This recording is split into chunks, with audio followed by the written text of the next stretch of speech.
Praise the lord. హల్లెలూయా, హల్లెలూయా.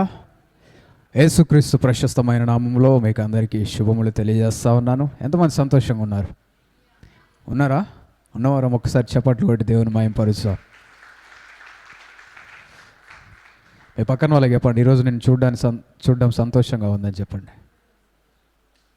చెప్పిండ్రా? ఇంకొక పక్కన వాళ్ళకి చెప్పండి. హల్లెలూయా. మీ అందరినీ చూడడము నేను కూడా సంతోషంగా భావిస్తున్నాను. అందరూ చేతులు ఎత్తి దేవునికి స్తోత్రములు చెల్లిస్తాం. హల్లెలూయా. ఇంకొంచెం గట్టిగా హల్లెలూయా. తినొచ్చున్నారా? ఎంతమంది ఉపవాసం ఉండొచ్చినారు? ఉపవాసం ఉన్నవాళ్ళు చూపించండి. ఓకే, తిన్న వాళ్ళు చూపించండి. ఇప్పుడు తిన్నారు కదా మంచిగా. నేను తినకుండా ఉన్నా, నాకంటే గట్టిగా చెప్పాలి హల్లెలూయా.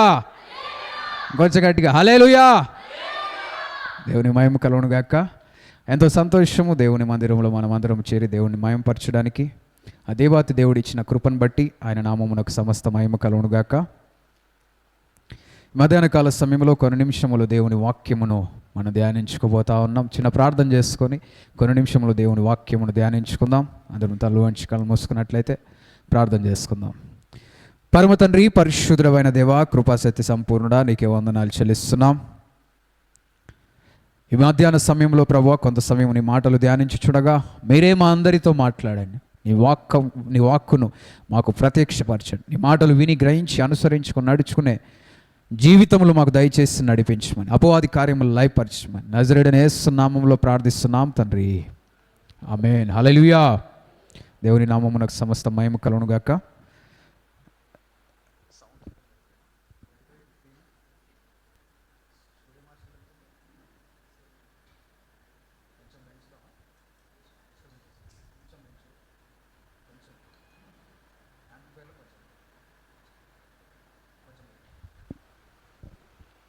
Praise the lord. హల్లెలూయా. దేవుని మహిమ కలుగును గాక. ఈ సమయంలో కొన్ని నిమిషములు దేవుని ఉన్నాం. గత వారము ఒక అంశమును మనం ధ్యానించాం. ఎవరికైనా గుర్తుందా? మొదట దేవుని రాజ్యమును వెదకుడి. స్తోత్రం. హల్లెలూయా. మనము దేవుని రాజ్య సంబంధముగా ఉంటా ఉన్నాం. కాబట్టి మనం ఏం వెతకాలి? ఈ లోకమును కాదు, దేవుని రాజ్యమును వెతికే స్థితిలో ఉండాలని మనం గమనించాం. హల్లెలూయా. ఎంతమంది వెతకడానికి ఇష్టపడుతున్నారు మరి దేవుని రాజ్యాన్ని? ఈ లోక రాజ్యాలు ముఖ్యమా, దేవుని రాజ్యం ముఖ్యమా? హల్లెలూయా. మొదట దేవుని రాజ్యమును నీతిని వెదకుడి అని మత్తయి సువార్త 6:33లో మనం చూస్తాం. వెతికితే ఏం జరుగుతుందో తెలుసా? అవన్నీ మీకు అనుగ్రహించబడతాయి. ఏవన్నీ? మీ పక్కన వాళ్ళని అడగండి. ఏవన్నీ అంటే 6వ అధ్యాయం 33 వచనానికి ముందు ఉంటాయి. ముందు వచనాలలో అక్కడ ఏమి తిందుమా, ఏమి తాగుదుమా, ఏమి ధరించుదామా, ఎక్కడ ఉందామా, ఇవన్నీ మనకు చింతలేనా? కొంతమంది ఇప్పుడే మధ్యాహ్నం ఏం తిందామా, లేదంటే రేపేం తిందామా, కొన్నిసార్లు లేని పరిస్థితుల్లో ఎట్లా నా జీవితము అని అర్థం కాని ఆ పరిస్థితిలో ఉంటుంటే దేవుడు ఈరోజు తెలియపరుస్తున్నాడు. నువ్వు మొదట దేవుని రాజ్యం నీతిని వెతికితే నీకు కావలసిన ఆహారం కావచ్చు, వస్త్రములు కావచ్చు, నీ అవసరతలన్నీ కూడా దేవుడు తీర్చడానికి ఇష్టపడతా ఉన్నాడు. హల్లెలూయా. దేవుడు సమకూర్చడానికి ఇష్టపడతా ఉన్నాడు. స్తోత్రం. హల్లెలూయా. దేవుని రాజ్యమును మనము వెదికే స్థితిలో ఉండాలి. ఈరోజు దేవుని రాజ్యం, పరలోక రాజ్యంలో పరలోక రాజ్యం గురించే కొన్ని విషయములు మనం తెలుసుకుందాం. హల్లెలూయా. ఈరోజు అంశం టైటిల్ ఏంటి అంటే, దేవుని రాజ్యములో దొంగలు ఉండరు. ఏంటి? దేవుని రాజ్యంలో, పరలోక రాజ్యంలో ఎవరు ఉండరమ్మా?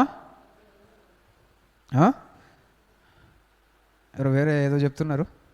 దేవుని రాజ్యంలో ఎవరుండరు? పరలోక రాజ్యములో దొంగలు ఉండరు. మీకు ఎట్లా తెలుసు? అయ్య గారు పోయొచ్చిర్రా అని అడగండి. ఎట తెలుసు మరి నాకు?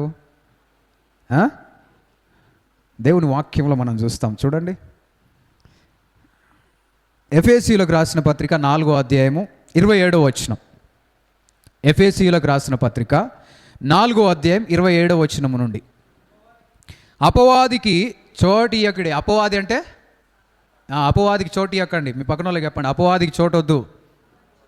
తర్వాత వచనం, దొంగిలువాడు ఇక మీదట దొంగిలక అక్కరగలవానికి పంచిపెట్టుటకు వీలు కలుగు నిమిత్తము తన చేతులతో మంచి పని చేయుచు కష్టపడవలెను. స్తోత్రం, హల్లెలూయా.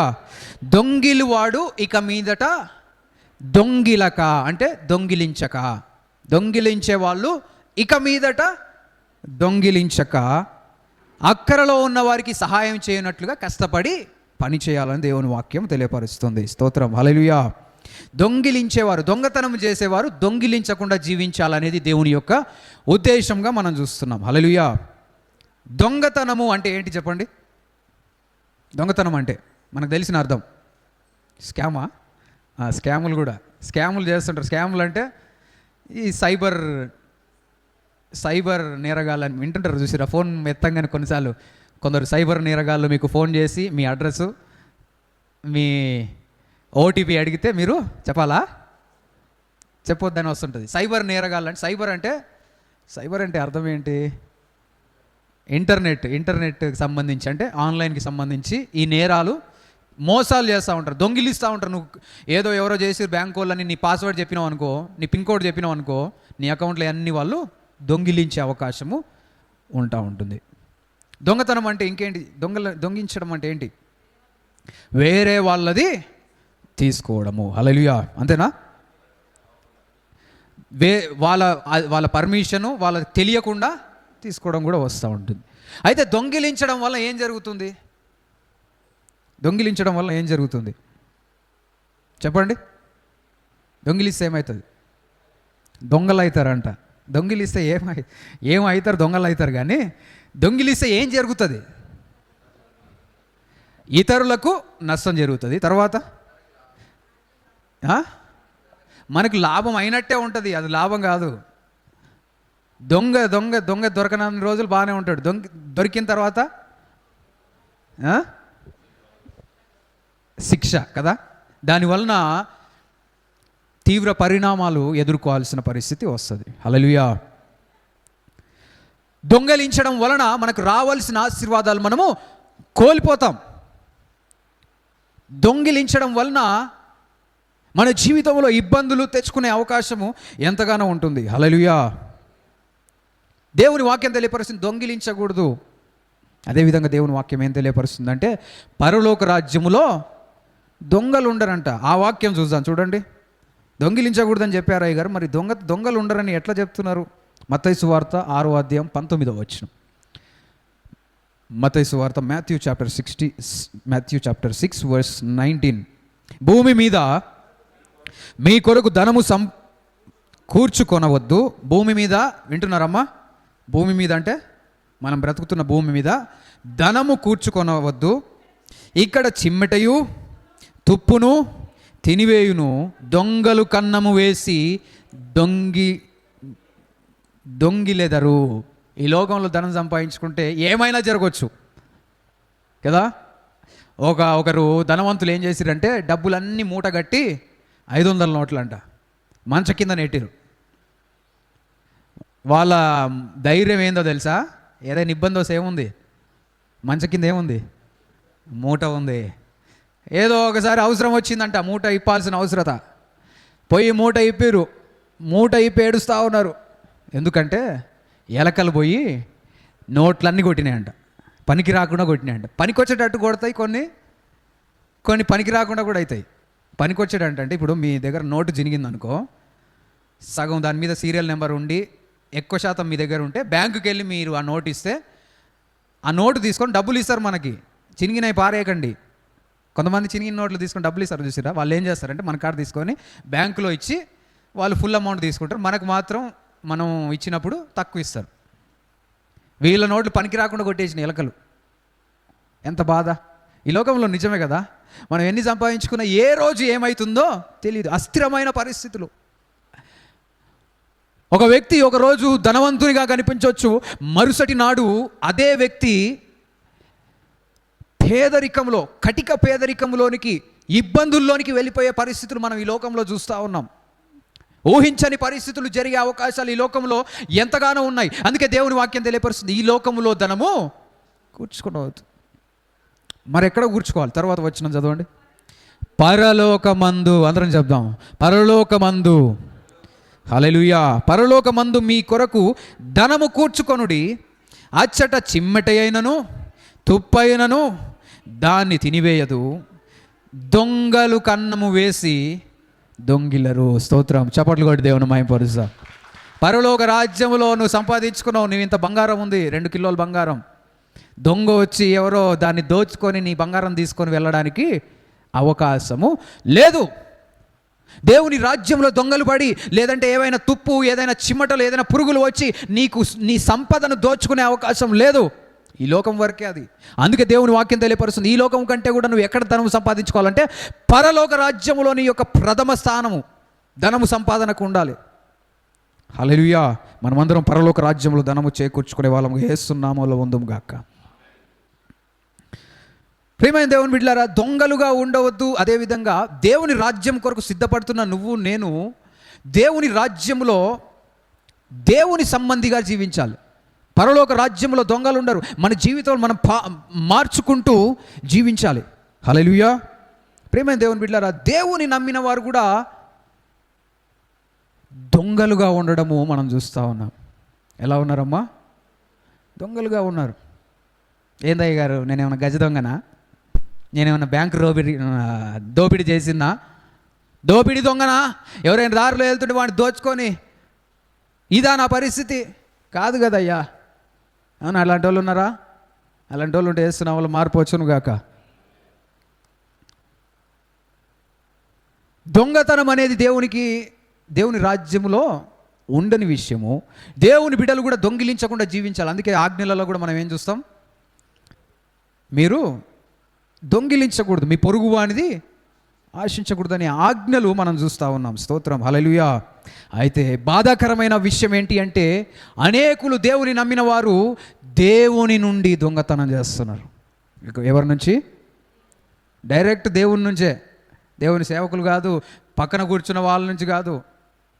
హల్లెలూయా. దేవుని మందిరానికి వచ్చేటప్పుడు కూడా మనం ఎట్లా రావాలి తెలుసా? ప్రిపేర్డ్గా రావాలి, జాగ్రత్తగా ఉండాలి. కొంతమంది చర్చికి వచ్చి కూర్చుంటారు. ఇంకా నా చర్చిలో నాది బైబిల్ ఎడబెట్టినా, నా పరిస ఎడబెట్టినా, నా ఫోన్ ఎడబెట్టినా ఏం కాదు అట్లా అనుకునేరమ్మా. కొంతమంది కొత్త వాళ్ళు వచ్చినప్పుడు వాళ్ళు దేవుని నమ్మినోళ్ళు అయి ఉండొచ్చు, నమ్మకపోయి ఉండొచ్చు, నమ్మి కూడా వాళ్ళకి ఇంకా వేరే వాళ్ళ వస్తువుల మీద ఆశ కలిగిన వారు కూడా ఉంటారు. ఒక సిస్టర్ ఎట్నే పోయి కూర్చుందంట చర్చిలో. అయ్యగారు ప్రవచిస్తాడు, దేవుడు తెలియపరుస్తున్నాడు ఒక ఆమె గురించి. ఆమెను పిలిచిండు, ఆమెతో మాట్లాడుతూ చెప్తున్నప్పుడు ఆమె పక్కన డబ్బులు తీసుకొని బ్యాగ్లో పెట్టుకుంది. హల్లెలూయా. అలాంటి మన మధ్యలో జరగకుండాను గాక. నేను ఎందుకు చెప్తున్నానంటే, భయపడమని కాదు, కానీ జాగ్రత్తగా ఉండడం నేర్చుకోవాలి. బిషప్ డాక్ చెప్తూ ఉంటాడు, మనం ఎప్పుడు ఎక్కడ ఉన్నా కానీ ఎయిర్పోర్ట్లో ఉన్నట్టు ఉండాలి. వింటున్నారా? ఎయిర్పోర్ట్కి వెళ్ళిరా, ఎయిర్పోర్ట్కి వెళ్తే మన సామాన్లు మనమే చూసుకోవాలి. నీ బ్యాగ్ ఆడబెట్టి నువ్వు ఈడకు పోయి వచ్చేసరికి సీసీటీవీలు ఉండొచ్చు, కానీ నువ్వు వెళ్ళే ప్రయాణానికి, నువ్వు వెళ్ళిన ఉద్దేశానికి అవి ఇబ్బందులుగా మారుతూ ఉంటాయి. కొన్నిసార్లు దొరకవు కూడా. వేరే దగ్గరలో సీసీటీవీ కెమెరాస్ లేని దగ్గరలో అయితే దొంగతనాలు జరిగితే అది దొరకడం కష్టం. అందుకే మనము జాగ్రత్తగా ఉండాలి. హల్లెలూయా. ఎక్కడికి వెళ్ళినా మన వాటి గురించి మనం ఆలోచన కలిగి ఉండడము దీవెనకరం. హల్లెలూయా. అయితే దేవుని నమ్మిన వారు దొంగిలించకూడదు. కానీ దేవుని నమ్మిన అనేకులు ఏం చేస్తున్నారంటే దేవుని నుండే దొంగిలిస్తున్నాడు. అంటే దేవుని యొక్క సెక్యూరిటీ అంత తక్కువగా ఉందా? దేవుని నుంచి దొంగిలించే అంత పరిస్థితిలో మనుషులు ఉంటున్నారా అని మనం గమనించినట్లయితే చూడండి, మలాకీ గ్రంథము 3వ అధ్యాయం 8వ వచనం. మలాకీ గ్రంథం 3వ అధ్యాయం 8వ వచనం. మానవుడు దేవుని యొద్ద దొంగిలునా. మానవుడు అంటే మనం. దేవుడు మనల్ని సృజించిన దేవుడు, మన తండ్రి అయిన దేవుడు. దేవుని దగ్గర దొంగిలునా. మనుష్యుడు దేవుని దగ్గర నుంచి దొంగిలించగలుగుతాడా? అయితే మీరు నా యొద్ద దొంగిలితిరి. దేని విషయములో మేము నీ యొద్ద దొంగిలితిమని మీరందరూ 10వ భాగమును ప్రతిష్టార్పణలు ఇయ్యక దొంగిలితిరి. ప్రైజ్ ది లార్డ్, హల్లెలూయా. మీరు ఏ విధంగా దొంగతనం చేస్తున్నారు అని మనుషులు అడిగితే దేవుడు ఏం చెప్తున్నాడు అంటే 10వ భాగం ఇవ్వకుండా నా నుండి దొంగిలిస్తా ఉన్నారు. హల్లెలూయా. నీ దగ్గర ఉన్న సంపదను 10 భాగాలు చేస్తే 1, 2, 3, 4, 5, 6, 7, 8, 9, 10వ భాగం ఎవరిది అంటే దేవునిది. స్తోత్రం, హల్లెలూయా. అర్థమవుతున్నవారు హల్లెలూయా. 10వ భాగం దేవునిది. అది ఇవ్వకుండా నువ్వు ఉపయోగిస్తున్నావు అంటే దేవుని దగ్గర నుంచి దొంగిలిస్తున్నట్టు. ఆ 10వ భాగం కాకుండా 9 భాగాలు నీవే. 9 భాగాలు నీవే. ప్రియమైన దేవుని బిడ్డలారా, మనం ఎలాంటి స్థితిలో ఉంటున్నాం? దేవుని దగ్గర దొంగిలించే స్థితిలో ఉంటున్నామా? 9వ వచనం, ఈ జనులందరూ నా యొద్ద దొంగిలించునే ఉన్నారు, మీరు శాపగ్రస్తులై ఉన్నారు. దేవుని దగ్గర దొంగిలిస్తే ఏమవుతుంది? శాపము పొందుకుంటూ ఉన్నాం. అది దేవునికి చెందింది, అది దేవునికి ఇచ్చే స్థితిలో మనం ఉండాలి. అదేవిధంగా లేవి కాండంలో కూడా మనం చూస్తాం. చూడండి, లేవి కాండము 27వ అధ్యాయం 30వ వచనం, భూధాన్యములోనేమి వృక్ష ఫలములలోనేమి భూఫలములన్నిటిలో 10వ భాగము యెహోవా సొమ్ము. అందరం చెప్దాం, 10వ భాగము యెహోవా సొమ్ము. అది యెహోవాకు ప్రతిష్ఠితమగును. హల్లెలూయా. తర్వాత వచనం, గోవులలోనే కానీ గొర్రె మేకలలోనే కానీ కోళ్ళ క్రింద నడుచు నన్నిటిలో 10వ భాగము ప్రతిష్ఠితమగును. దేవునికి ప్రతిష్ఠితమగుతుంది. ఏంటి అంటే మనకు కలిగిన వాటన్నిటిలో 10వ భాగము. స్తోత్రం, హల్లెలూయా. అన్నిటిలో, గొర్రెలలో మేకలలో మనం దేవునికి ఏమి ఇచ్చేవాళ్ళంగా ఉండాలి? 10వ భాగం ఇచ్చేవాళ్ళంగా. అది దేవునికి ప్రతిష్టార్పణగా దేవుడు కోరుకుంటా ఉన్నాడు. స్తోత్రం, హల్లెలూయా. మనం ఎలాంటి స్థితిలో ఉంటున్నాం? దేవునికి ఇచ్చే స్థితిలో ఉంటున్నామా? కొందరు అంటారు, అయ్యగారు అది పాత నిబంధన, అయ్యగారు మనం దేంట్లో ఉన్నాం? కొత్త నిబంధనలో ఉన్నాం, మాకు వాళ్ళకి సంబంధం లేదు. పాత నిబంధన మేము ఫాలోగా, మేమంతా న్యూ టెస్టమెంట్ బిలీవర్స్, కొత్త నిబంధన ఫాలోవర్స్. దేవుని వాక్యమును మనం అనుసరించి నడుచుకునే విధంగా ఉండాలి. అయ్యగారు 10 ఆజ్ఞలలో 10వ భాగం ఇవ్వడం లేదు కదా. దేవుని లేవి కాండంలో ఎవరు చెప్పారంటే ఇవన్నీ కూడా ఆజ్ఞలు ఇవ్వబడింది ఎవరి ద్వారా అంటే మోషే ద్వారానే. ప్రాముఖ్యంగా 10 ఆజ్ఞలు ఉన్నాయి. అయితే దేవుని వాక్యంలో మనం గమనించినట్లయితే 10వ భాగము మోషే ప్రారంభించింది కాదు. ధర్మశాస్త్రం అనుగ్రహించబడిన తర్వాత దేవునికి ఇవ్వడం నేర్చుకున్న పరిస్థితి కాదు. ధర్మశాస్త్రము రాకముందు నుంచే 10వ భాగములు ఇవ్వడము మనం చూస్తూ ఉన్నాం. చూడండి, మన పితరులైన అబ్రహాము, ఇసాకు, యాకోబులు వీళ్ళు 10వ భాగం ఇచ్చేవాళ్ళు. హల్లెలూయా. అబ్రహాము జీవితంలో మనం చూస్తాం. చూడండి, ఆదికాండం 14వ అధ్యాయం 18వ వచనం, అబ్రహాము యాకోబు 10వ భాగం ఇవ్వడం మనం చూస్తాం. చూడండి, ఆదికాండం 14వ అధ్యాయం 18వ వచనం, మరియు షాలేము రాజైన మెల్కీసెదెకు రొట్టెను ద్రాక్షారసమును తీసుకొని వచ్చెను. అతడు సర్వోన్నతుడకు దేవునికి యాజకుడు. మెల్కీసెదెక్ అనే దేవుని సేవకుడు ఎవరి దగ్గరికి వచ్చాడు? అబ్రహాము దగ్గరికి వచ్చాడు. స్తోత్రం, హల్లెలూయా. గట్టిగా 2 చేతులు ఎత్తి హల్లెలూయా. ఇంకొంచెం గట్టిగా స్వరములు వెప్పి హల్లెలూయా. మెల్కీసెదెక్ అనే దేవుని సేవకుడు అబ్రహాము దగ్గరికి వచ్చినప్పుడు అబ్రహాము దగ్గరికి ఏం తీసుకొచ్చాడంటే రొట్టె, ద్రాక్షరసం. సహవాసానికి గుర్తుగా ఇది కూడా ప్రారంభం నుంచే ఉంది. హల్లెలూయా. తీసుకొచ్చినప్పుడు తర్వాత యాజకుడైన మెల్కీసెదెకు అబ్రహామును దీవిస్తాడు. చదవండి తర్వాత, అప్పుడు అతడు అబ్రహామును ఆశీర్వదించి ఆకాశమునకు భూమికిని సర్వ సృష్టికర్తయును సర్వోన్నతుడైన దేవుని వలన అబ్రహాము ఆశీర్వదింపబడును గాక అనియు, నీ శత్రువులను నీ చేతి కప్పగించిన సర్వోన్నతుడగు దేవుడు స్తుతింపబడును గాక అనియు చెప్పెను. హల్లెలూయా. ఆశీర్వచనములు మెల్కీసెదెకు అనే యాజకుడు అబ్రహాం మీద పలికాడు. స్తోత్రం, హల్లెలూయా. అప్పుడు పలికినప్పుడు అబ్రహాము యొక్క రెస్పాన్స్ ఏంటి? అతని యొక్క రెస్పాన్స్ అంటే అతని ప్రతిస్పందన ఏంటి అంటే, అయ్యగారు వందనాలు, అయ్యగారు థ్యాంక్ యూ సో మచ్, మీకు నిండారు వందనాలు. కొందరు అంటుంటారు, కొందరు నిండా వందనాలు, కొండ నిండనో మరి ఏమి నిండనో కానీ నీకు నిండా వందనాలు అయ్యగారు అని చెప్తున్నాడా? ఏం చేసిండు చూడండి. అప్పుడు అతడు అన్నిటిలో ఇతనికి 10వ వంతు ఇచ్చెను. చప్పట్లు కొట్టి దేవుని మహిమపరుస్తాం. హల్లెలూయా. కృతజ్ఞత కలిగిన వారు ఏం చేస్తారో తెలుసా? దేవునికి ఇస్తారు. దేవునికి ఇస్తారు. ఇవ్వడం దేన్ని సూచిస్తుంది అంటే నీకు దేవుని పట్ల ఉన్న కృతజ్ఞతను చూపిస్తుంది. దేవుడు నా జీవితంలో ఆశీర్వాదములు దయచేశాడు, దేవుని సేవకులు నా జీవితంలో ప్రార్థన చేసి నన్ను దీవిస్తున్నారు, కాబట్టి నేను కృతజ్ఞత కలిగి ఉండాలనే ఆలోచన అబ్రహాముకు కలిగింది. స్తోత్రం, హల్లెలూయా. అబ్రహామును విశ్వాసులకు తండ్రిగా పిలుస్తున్నారు. అబ్రహాము దేవుడు, ఆయన అబ్రహాముకు దేవునిగా ఆయన ప్రత్యక్షపరుచుకున్నాడు. మోషే అడుగుతాడు, అయ్యా ఎవరని చెప్పాలి అంటే అబ్రహాము, ఇస్సాకు, యాకోబు దేవుడను, ఉన్నవాడను, హల్లెలూయా అని తెలియపరచడం మనం చూస్తా ఉన్నాం. అబ్రహాం ఏం చేస్తున్నాడు?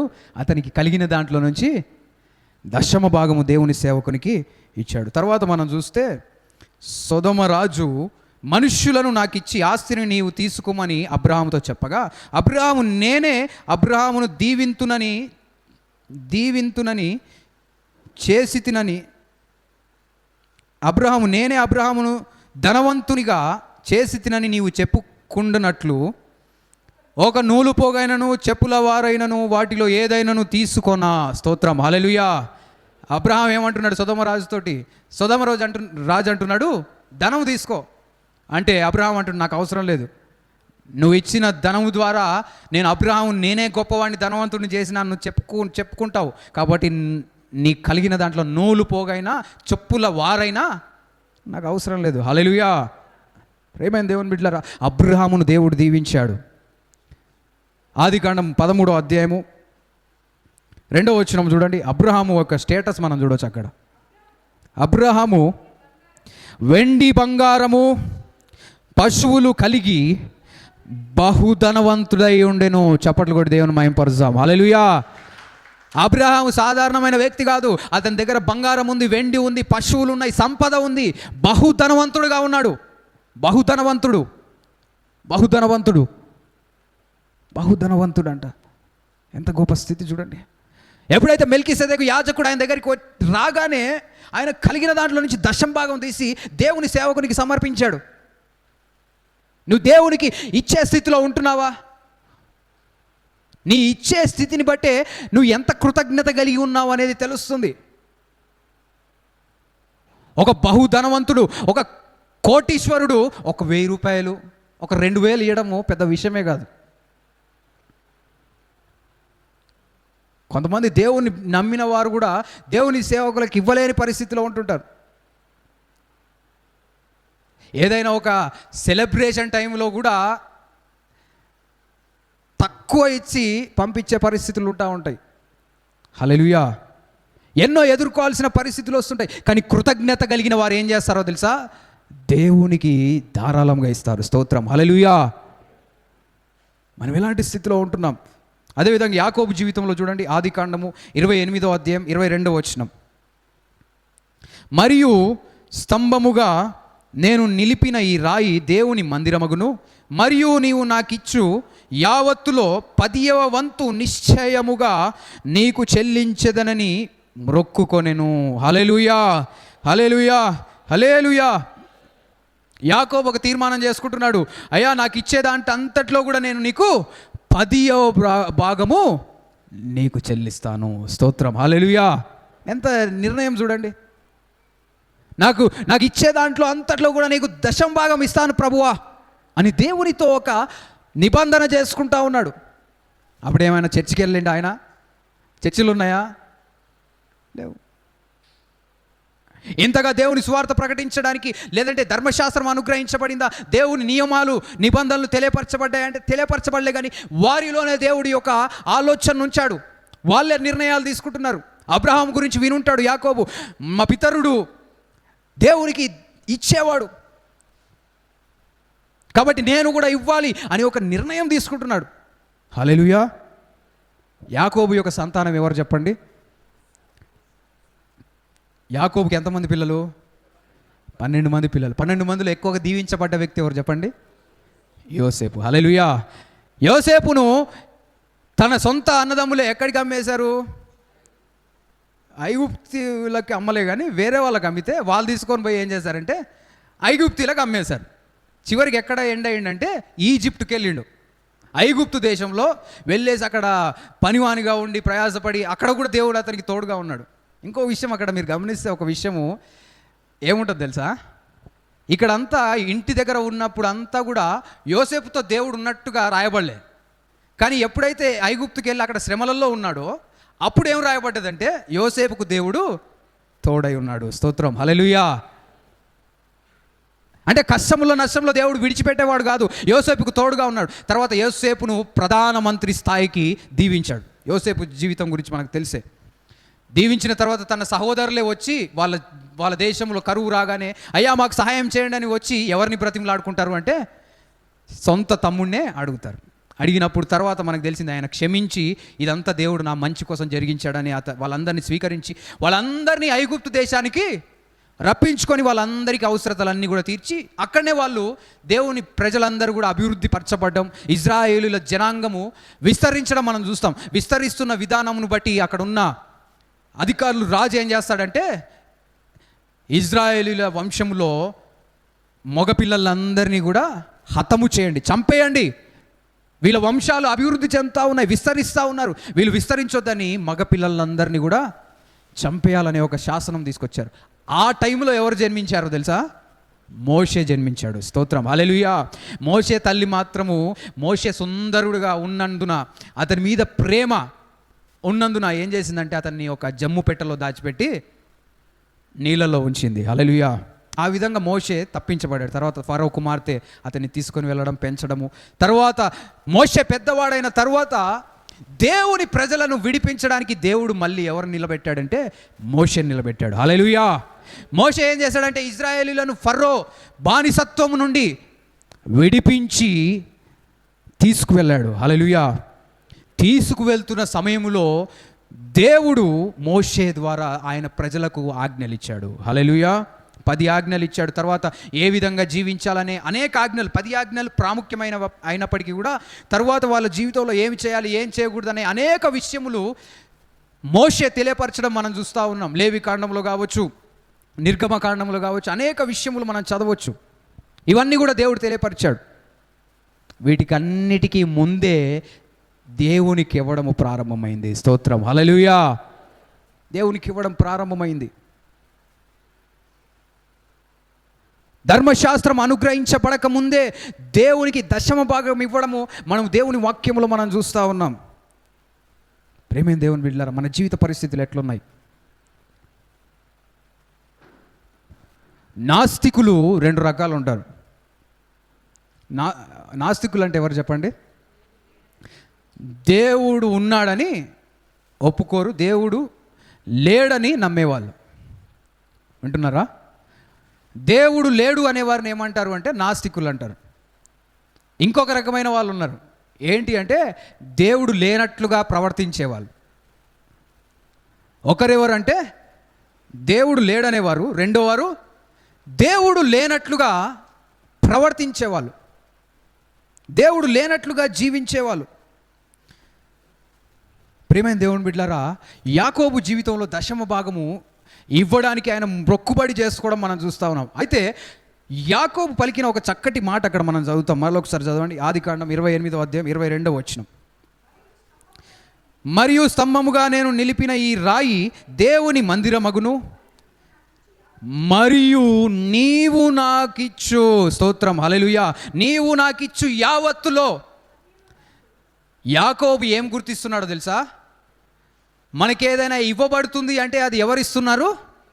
దేవుడు ఇస్తున్నాడనే విషయాన్ని అతను గుర్తించడం మనం చూస్తూ ఉన్నాం. దాన్ని ఒప్పుకోవడం మనం చూస్తున్నాం.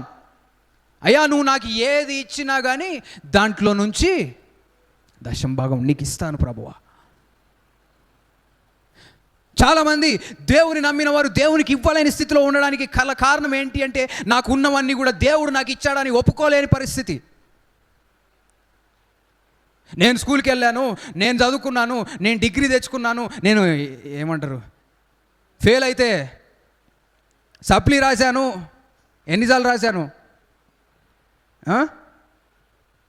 చిట్టీలు పెట్టాను, వాడిని వీడిని బతికిలాడు, అయ్యా చెప్పు అరే చెప్పురా 5 నిమిషాలే ఉందిరా, కొంచెం చెప్పురా, ఒక్క ఆన్సర్ రా, పాస్ అవుతారా వాడిని వేధించి పిండి పిప్పి చేసి ఆన్సర్లు రాబట్టుకున్నాను.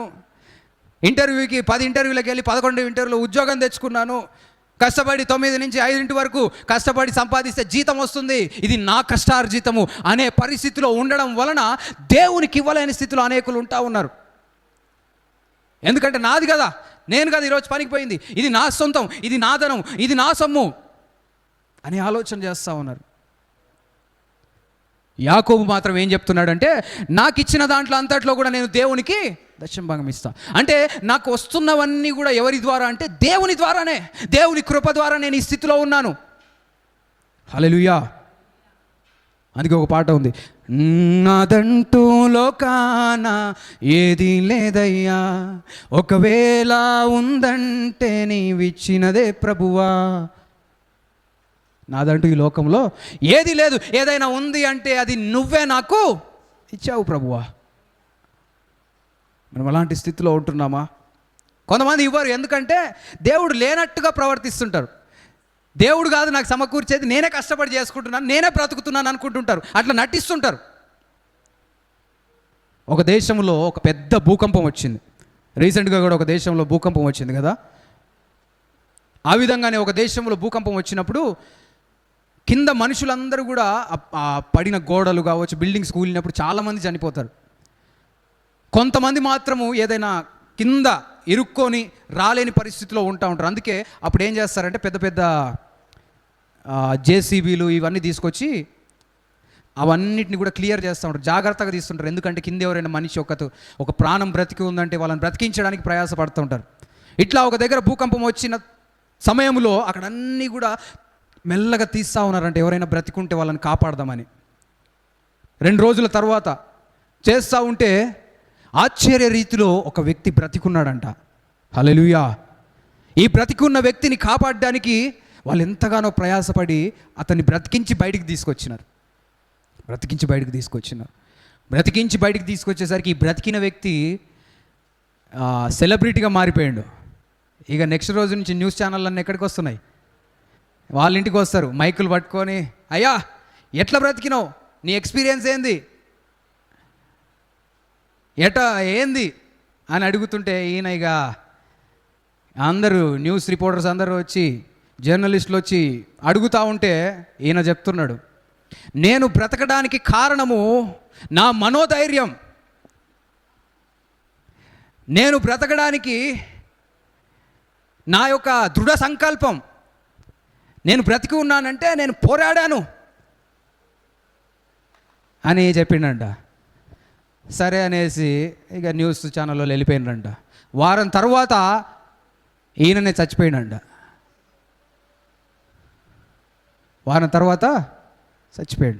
మరి ఎక్కడికి పోయింది ఈ దృఢ సంకల్పం, ఈ పట్టుదల, ఈ పోరాటం ఎక్కడికి పోయింది? వారంలోనే అయిపోయిందా పోరాటం? అంటే చాలాసార్లు మనం అనుకునేది ఏంటంటే నా శక్తి, నా బలం, నా సామర్థ్యంతో నేను జీవిస్తున్నాను అనే స్థితిలో అనేకులు ఉండడం వలన దేవునికి ఇవ్వలేని స్థితిలో ఉంటున్నారు. అందుకే ఇంకొక పాట ఉంది, రీసెంట్ పాటను అనుకుంటా, ఇంకా బ్రతికి ఉన్నానంటే కేవలము నీ కృపా.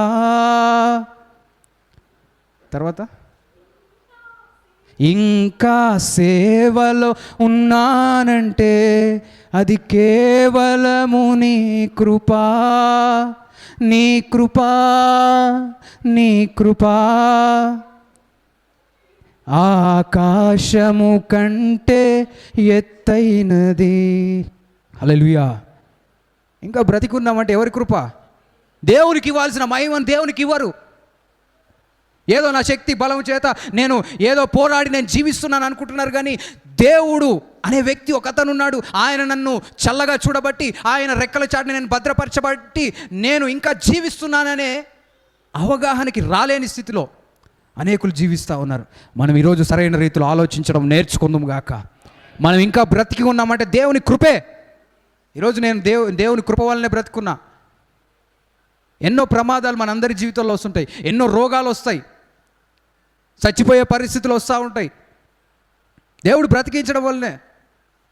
ఒకసారి నా ముందు, నేను అప్పుడప్పుడు నా సాక్ష్యంలో చెప్తా ఉంటా, నా ముందే ఆఫ్రికాలో ఉన్నప్పుడు ఒక కారు వచ్చి అక్కడున్న గోడకు డివైడర్కి గుద్ది పల్టీ కొట్టి చెట్లలోకి పోయింది. ఇంతే దూరం ఆ కారులో నుంచి నీళ్లు నా మీద పడ్డాయి. బ్రతికి ఉన్నామంటే ఏదో మన శక్తి సామర్థ్యాలు కావు, దేవుని కృప ద్వారానే మనం బ్రతికించబడుతున్నాం. అలాంటి కృతజ్ఞత కలిగిన వారు ఏం చేస్తారంటే తెలుసుకుంటారు, నేను కలిగి ఉన్నవన్నీ కూడా దేవుడే నాకు ఇచ్చాడు. నాకు కలిగిన దాంట్లో నుంచి దేవునికి నేను ఇవ్వడం అనేది నాకు దీవెన. నేను కృతజ్ఞత కలిగిన వాడను కాబట్టి నేను చేయగలిగిన ఒక క్రియలో దేవునికి ఇవ్వడం కూడా శ్రేష్టమైన విషయం అని గుర్తిస్తారు. హల్లెలూయా. మనం అందరం గుర్తించే స్థితిలో యేసు నామములో పొందుము గాక. దేవుని వాక్యంలో మనం చూస్తాం, ఒక వ్యక్తికి ఒక యజమానుడు తన కింద ఉన్న వారికి తలాంతులు ఇస్తాడు. ఒకతనికి 5 తలాంతులు, ఒకతనికి 2 తలాంతులు, ఒకతనికి 1 తలాంతు ఇచ్చి వెళ్తాడు. 5 తలాంతులు ఉన్న వ్యక్తి ఏం చేస్తాడంటే అవి ఉపయోగించుకొని ఇంకొక 5 తలాంతులు సంపాదించుకుంటాడు. 2 తలాంతులు ఉన్న వ్యక్తి ఏం చేస్తాడు, ఇంకా 2 సంపాదిస్తాడు. 1 తలాంతు ఉన్న వ్యక్తి ఏం చేస్తాడు, జాగ్రత్తగా తీసుకొని పోయి గుంత దవ్వి గుంతలో పెట్టి సావుగా పూర్తి చేసిండు. యజమానుడు వచ్చి, ఏంటి అయ్యా నువ్వేం సంపాదించినావు అంటే, 5 ఉన్నవాడు నేను 10 చేసుకున్నా అంటాడు, 2 ఉన్నవాడు 4 చేసుకున్నా అంటాడు, ఈ 1 ఉన్నవాడు మాత్రం గుంట దొవ్వి, ఇగో అయ్యా నీ తీసుకో, నువ్వు మంచోడివి కావు, నువ్వు విత్తని దగ్గర పంట కోయి వాడవు అంటున్నాడు. నువ్వు విత్తనాలు విత్తవు కానీ పంటను కోస్తావు. చాలామంది ఇవ్వలేకపోవడానికి కారణం ఇదే. నేను కష్టపడి, నేను ఉద్యోగం చేసి, నేను వ్యాపారం చేసి, అది చేసి, ఇది చేసి, దేవుని మందిరంలో ఎందుకు ఇవ్వాలి, దేవుని సేవకులకి ఎందుకు ఇవ్వాలి, దేవుని పరిచర్యకు ఎందుకు ఇవ్వాలి? వాళ్ళు ఏమైనా కష్టపడ్డారా? వాళ్ళు ఏమైనా వ్యాపారంలో నాలాగా కష్టపడ్డారా? రేయి బగలు చెమటోర్చి కష్టం చేసి ప్రయాసపడ్డారా? వాళ్ళకి ఎందుకు ఇవ్వాలి అనే ఆలోచనతోటి దేవునికి ఇవ్వలేని స్థితిలో ఉంటుంటారు. మన ఆలోచన యేసు నామములో మార్చబడును గాక. మనం కలిగి ఉన్నది దేవుడిచ్చాడని గుర్తించే స్థితిలో మనం అందరం యేసు నామములో పొందుము గాక. ప్రియమైన దేవుని బిడ్డలారా, మనకు కలిగిన దాంట్లో దేవునికి ఇచ్చే స్థితిలో ఉండాలి. నీకు దేవుడు ఏది ఇచ్చినా కానీ దాంట్లో దేవుడు ఒక భాగమును కోరుకుంటూ ఉంటాడు. ఇది ప్రారంభం, సృష్టి ప్రారంభం నుంచే మనం చూస్తాం. ఆదాము అవ్వను దేవుడు సృజించి ఏదేను అనే తోటలో వారిని ఉంచినప్పుడు, ఈ చెట్లన్నీ తినండి కానీ ఒక చెట్టు మాత్రం ముట్టుకోవద్దు, ఇది ఎవరిది? నాది, దీని జోలికి వెళ్ళకండి, మిగతా చెట్లన్నీ మీవే. 100 చెట్లు ఉన్నాయి, వీళ్ళ కన్ను మాత్రం దేని మీద పడ్డది? ఒక చెట్టు దేవుని కోసం వదలలేని పరిస్థితి. అపవాది ఇలానే శోధిస్తుంటాడు. దేవునికి మనం ఇచ్చే స్థితిలో ఉండాలి. దేవుడు మన జీవితంలో భాగం కోరుకుంటున్నాడు. అది ఏం తెలియపరుస్తుంది అంటే, దేవుని పట్ల నీకున్న కృతజ్ఞతలు. నువ్వు ఇచ్చే స్థితిలో ఉన్నప్పుడు దేవుని పట్ల నీకున్న కృతజ్ఞత అనేది వెల్లడిపరుస్తుంది. స్తోత్రం, హల్లెలూయా. మనమందరం కృతజ్ఞత కలిగిన స్థితిలో యేసు నామములో ఉందుము గాక. కానీ బాధాకరమైన పరిస్థితి ఏంటి అంటే, ప్రతి వారము, ప్రతి నెల, ప్రతి సంవత్సరము అనేకులు దేవుని బిడ్డలు దేవుని నుండి దొంగిలిస్తూనే ఉన్నారు. దేవుని సొమ్మును వాడుకుంటూ జీవిస్తూ ఉన్నారు. దేవుని డబ్బును ఉపయోగించుకొని బిల్డింగులు కట్టుకుంటున్నారు. దేవుని డబ్బులు ఉపయోగించుకొని షూస్ కొనుక్కుంటారు. దేవుని డబ్బులు ఉపయోగించుకొని డ్రెస్సులు, దేవుని డబ్బులు ఉపయోగించుకొని ఇంకేం చేస్తారు, షాపింగ్లు, ఇవన్నీ చేస్తూ ఉంటారు.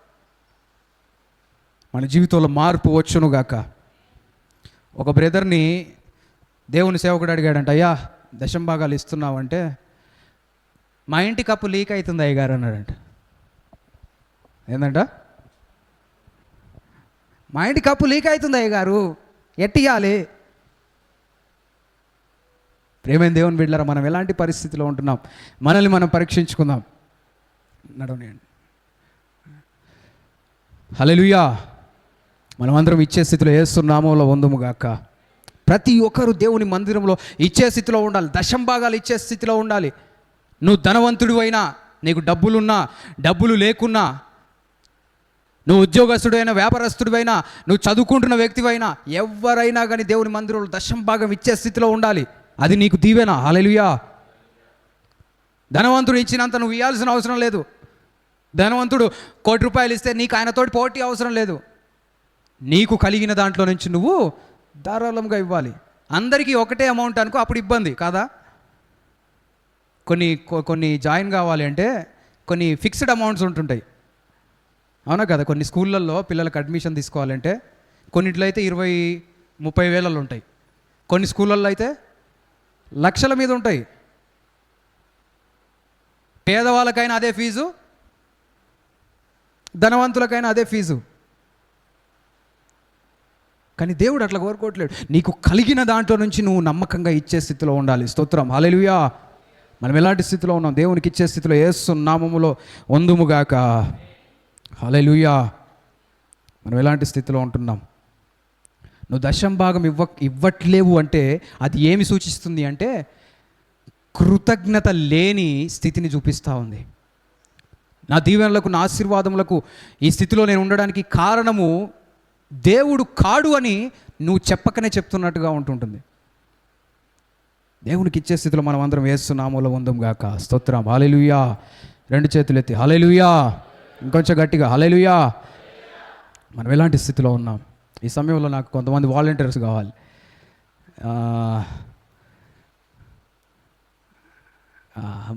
బాను వస్తాడు, దా. హల్లెలూయా. డబ్బులు ఉన్నాయా? ఏమైనా మిగిలినాయా? ఓకే, ఇంకేమైనా ఉన్నాయా?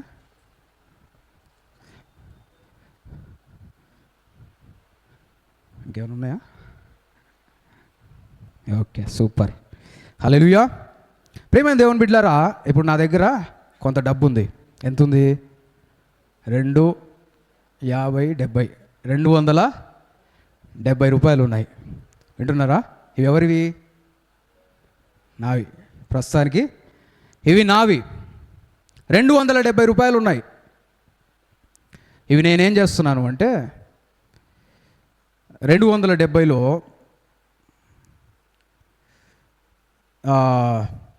ఇతను నా కుమారుడు అనుకుందాం, ఓకేనా? ఇప్పుడు ఇతనికి నేనేం చేస్తున్నాను అంటే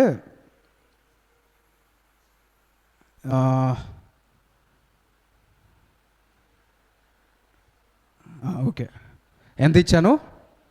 ఒక ₹220 ఇచ్చాను. ఇప్పుడు ఈరోజు ఇతను చర్చికి వచ్చేటప్పుడు ఈయనకు వస్తాయని ఎక్స్పెక్ట్ చేసి వచ్చి ఉంటాడా? రాలే. దీవెనే కదా, ప్రస్తుతానికి అది దీవెనే. అయితే ఇది పొందుకున్నాడు, ఓకే, వెళ్ళేసి మళ్ళీ రా. ఇప్పుడు అతను పొందుకున్న తర్వాత నేనేం చేశానంటే ఒక ₹50 పక్కన పెట్టుకున్నా. ఎందుకు? నా కొరకు, నా అవసరతల కొరకు, నా పనుల గురించి, మందిరం గురించి, వీటి గురించి నేను ఎంత పెట్టుకున్నాను? ఒక ₹50 పక్కన పెట్టుకున్నాను. ఇప్పుడు నేను పనిలో ఉన్నా. ఇప్పుడు అతను వస్తాడు, వచ్చి అది నాకు తెలియకుండా తీసుకొని వెళ్తాడు. చూడండి, నేనేదో పనిలో ఉన్నాను. ఇప్పుడు నేను వచ్చిన, అరే ఎంత ఉండాలి దీంట్లో ఏదో ఉందిగా, నిజంగానే 20 ఉంది. ఇందాక ఇసాగాని ఇచ్చిందా? ఓకే, ఇప్పుడు నా కాడ ఎంత ఉండాలి? ₹50 ఉండాలి.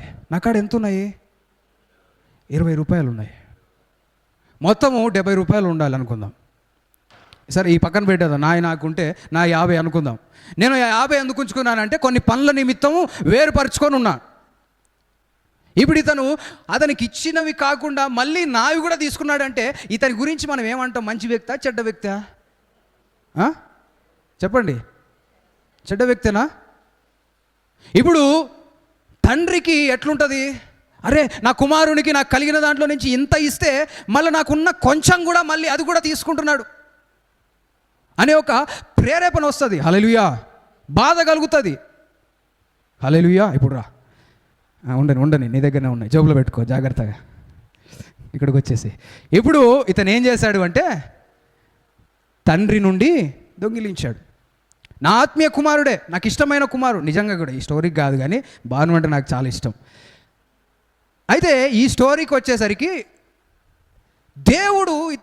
దేవుడు తండ్రిగా ఉన్నాడు.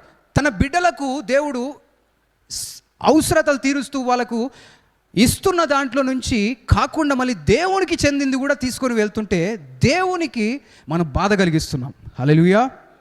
అప్పుడు ఏం జరుగుతుందో తెలుసా? అప్పుడు మిడతలు వస్తాయి. రండి, మిడతలు ఒకళ్ళు, మిడతలు, తర్వాత చీడ పురుగులు 2,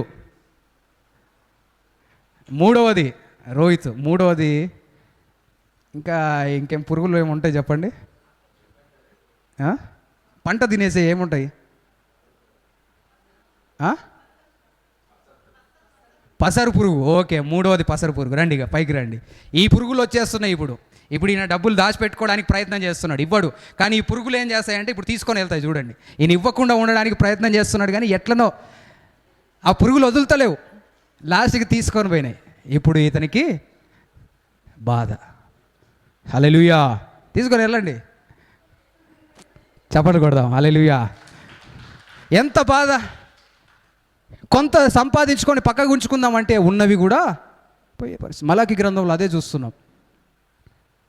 నాకు ఇచ్చి నన్ను శోధిస్తే ఆకాశపు వాకిళ్ళు తెరిచి దీవెనలు కురిపిస్తాను, అదేవిధంగా మీ పంటను పాడు చేసే పురుగులను నేను గద్దిస్తాను, వాటిని తొలగిస్తాను. హల్లెలూయా. ఒకసారి చప్పట్లు కొడదాం. God bless you.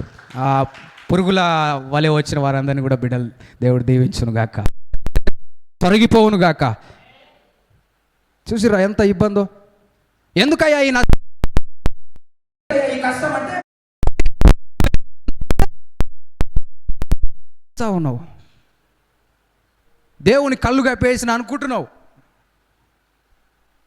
కొంతమంది ఇదే, నా గురించి తెలియదు వారికి. మీ పక్కన వాళ్ళు చెప్పండి, నా గురించి తెలియదని చెప్పండి. నువ్వు తెలుసు అనుకుంటున్నావు, కానీ నాకు నీకు తెలియదేమో, దేవునికి తెలుసు. హల్లెలూయా. దేవునికి సమస్తం తెలుసు. హల్లెలూయా. ఇంకొక సినారియో, మళ్ళీ రండి.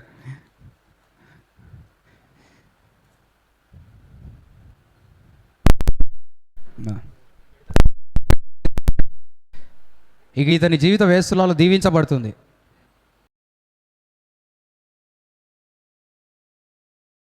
ఓకే, ఇప్పుడు ఇవి ఎంత ఉన్నాయి?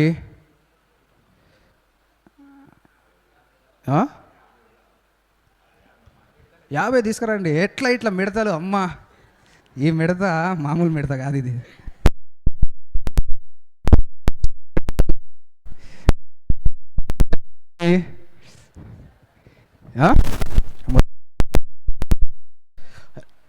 $290 $290 ఉన్నాయి. హల్లెలూయా. 290 చేస్తున్నాడంటే $20 దీంట్లో పెట్టేసి ఇక్కడ పెట్టేసి వెళ్ళిపో.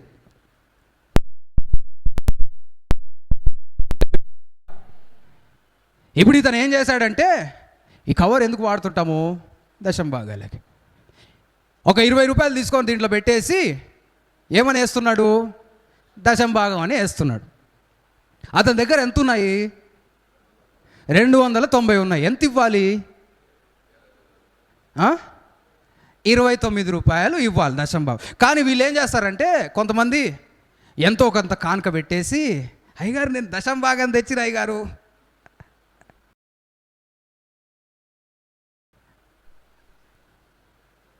దశమ భాగం ఇస్తున్న అయ్యగారు చూడండి, నాది తెల్ల కవర్ ఉంటుంది చూడండి. అయ్యగారికి తెలియదు కదా నువ్వు ఎక్కడి నుంచి ఏం సంపాదిస్తున్నావు, ఎంత వచ్చిందనేది. నాకు తెలుసా? నాకు తెలీదు. అయ్యగారికి ఎట్ట తెలుస్తుంది? అయ్యగారి కళ్ళు కప్తే అయిపోయా, ఇస్తున్నా అంటే అయిపోయా అనేసి ఇవ్వవలసిన దానికంటే తక్కువ ఇచ్చేసి నేను ఇస్తున్నానని చెప్తున్నారు. ఇది కూడా ఇబ్బందే. ₹1 తగ్గినా కానీ అది దశమ భాగం అవుతుందా? $10 నువ్వు చారాన్ని వేసి లేదంటే 99 పైసలు వేసినా కానీ అది రూపాయి కాదు, అది దశమ భాగం కాదు. చాలామంది ఇలాంటి పరిస్థితుల్లోనే ఉంటున్నారు. ఏదో కొంతమంది, అయ్యగారు నేను ఎంత ఇస్తున్నా అంటే ₹100 ఇస్తున్నా అయ్యగారు, 500 వేస్తున్నా అయ్యగారు, ₹1000 ఇస్తున్నా అయ్యగారు, నాకు మాత్రం ₹1,00,000 వస్తుంది అయ్యగారు. ఇది చెప్పరు. ప్రేమైన దేవుని బిడ్డలారా, మనం ఎలాంటి పరిస్థితిలో ఉంటున్నాం? దేవునికి నమ్మకంగా ఇచ్చే వాళ్ళంగా ఉండాలి. స్తోత్రం, హల్లెలూయా. కొంతలో నమ్మకంగా ఉన్న వారిని దేవుడు దీవించి హెచ్చిస్తాడు. దేవుడు ఉన్నతమైన స్థితిలో నిలబెడతాడు. మనం ఇచ్చేది దేవుడు గమనిస్తాడు. ఒక పేద విధవరాలు 2 కాసులు తీసుకొచ్చి అక్కడ ఉన్న కానుకల పేటలో వేస్తే యేసుప్రభు చూచాడు. హల్లెలూయా. నా జీవితం మారుతుందని చెప్పండి. నేను మారుతున్నాను చెప్పండి.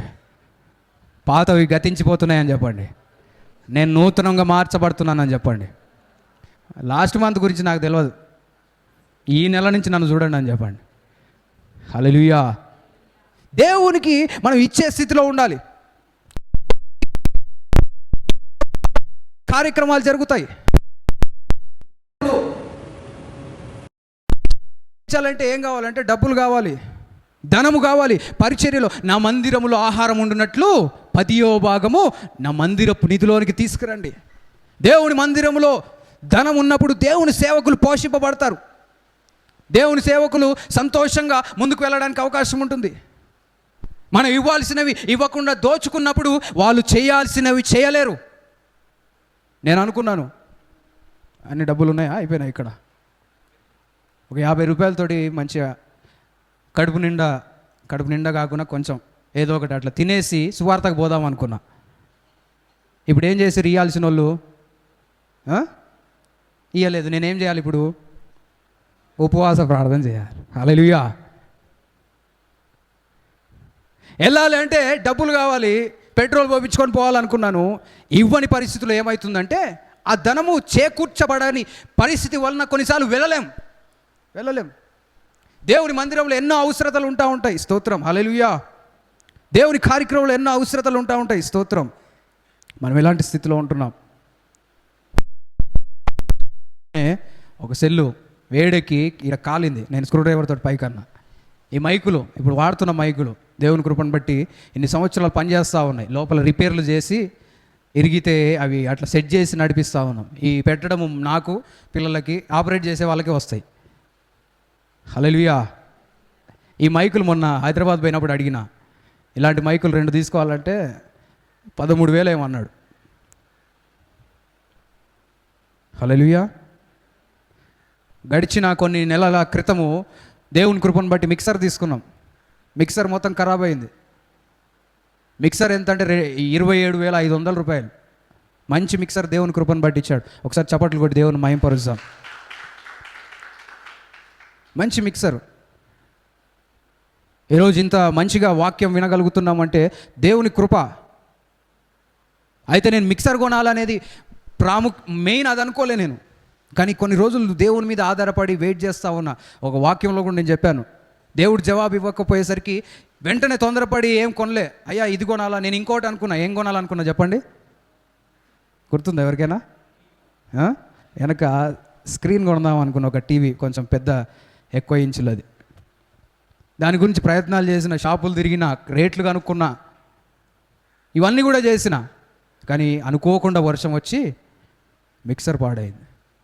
ఒకవేళ అప్పటికే నేను తొందరపడి మిక్సర్ కావాలి అని మిక్సర్ తొందరగా కొనమని దేవుడు చెప్పుంటే, కొని ఉంటే వర్షం పడితే కొత్త మిక్సర్ ఖరాబ్ అయ్యేది. కొన్నిసార్లు దేవుడు ఆలస్యం చేసి దేవుడు మనకు కావలసినవి అనుగ్రహిస్తుంటాడు. స్తోత్రం, హల్లెలూయా. అంటే పైసలతోటే. హల్లెలూయా. ఒక కీబోర్డు తీసుకోవాలంటే లక్షల రూపాయలు. ఒక కీబోర్డ్ నేను రీసెంట్గా చూస్తున్నా. పెద్ద మోడల్ కూడా కాదు, దీనికంటే కొంచెం బెటర్ మోడల్ చూస్తున్నా. సెకండ్ హ్యాండ్లోనే 70,000 90,000 ఉన్నాయి. కొత్తది తీసుకోవాలంటే 1,50,000. హల్లెలూయా. పనిచేయవు, కీస్ పనిచేయవు. అన్ని కార్డ్స్లో ప్లే చేయడానికి అవకాశం లేదు. కరెంటు పెడితే డైరెక్ట్ ఆన్ అవుతుంది. అది ఎందుకు ఆన్ అవుతుందో, పవర్ ఆన్ చేస్తే ఆన్ కావాలి. కానీ మన కీబోర్డ్ అట్లా కాదు. కరెంటు పెడితే అది లోపల ఏం కాలిపోయింది ఇప్పటికి మనకు తెలీదు. నడుస్తుంది కాబట్టి నడిపిస్తూ ఉన్నాం. మనం ఆన్ అయితే ఆన్ కాదు, అది డైరెక్ట్ ఆన్ అవుతుంది. అంటే పవర్ బటన్ ఏదో కాలిపోయి ఉంటుంది, డైరెక్ట్ కనెక్షన్ అయి ఉంటుంది. బటన్స్ కొన్ని పని చేయవు. ఒకసారి రిపేర్ చేయడానికి ఇప్పినాం, కానీ కాలే. ఏదైనా తీసుకొని వెళ్ళి రిపేర్ చేయాలంటే డబ్బులు. ఒక న్యూ ఇన్స్ట్రుమెంట్ తీసుకోవాలి అంటే, లేదంటే ఒక రిథమ్ ప్యాడ్ తీసుకోవాలంటే, మైక్స్ అప్గ్రేడ్ చేసుకోవాలి అంటే, ఏదైనా కానీ డబ్బులతోటి పని.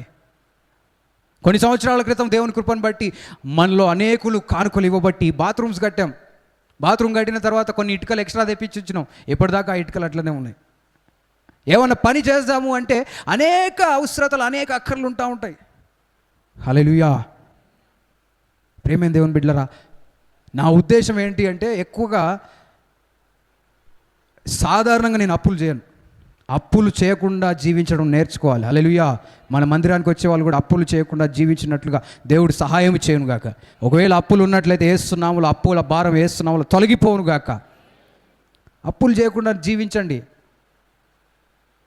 ఒక 10 రూపాయలు ఉన్నా కానీ నువ్వు గొప్పవాడివా? ఒక 10 రూపాయలు అప్పున్నవాడు గొప్పవాడా? 100 రూపాయలు అప్పున్నవాడు గొప్పవాడా? మనమే గొప్పవాళ్ళు. అప్పటికప్పుడు అతని చేతిలో 100 లేదంటే 1000 రూపాయలు అప్పు తెచ్చుకొని నా చేతులు ఉంటాయి. అవి అయిపోయిన తర్వాత నెమ్మది ఉండదు. అది ఎట్లా కట్టాలి, ఎప్పుడు ఇవ్వాలి. అందుకే ఉన్న వాటిలలో మనం తృప్తి కలిగి ఉండడం నేర్చుకోవాలి. స్తోత్రం. హల్లెలూయా. మందిరంలో అనేక కార్యక్రమాలు జరుగుతూ ఉంటాయి. మా కుటుంబం పోషింపబడాలి, పరిచర్యలో ముందుకు సాగాలి, మీ గురించి ప్రార్థనలు చేయాలి, మీకు దేవుని వాక్యమును తెలియపరచాలి, మీ గురించి అనేక కార్యక్రమాలు మీ కొరకు ఉండాలి. మీ పెళ్ళిళ్ళు అంటే,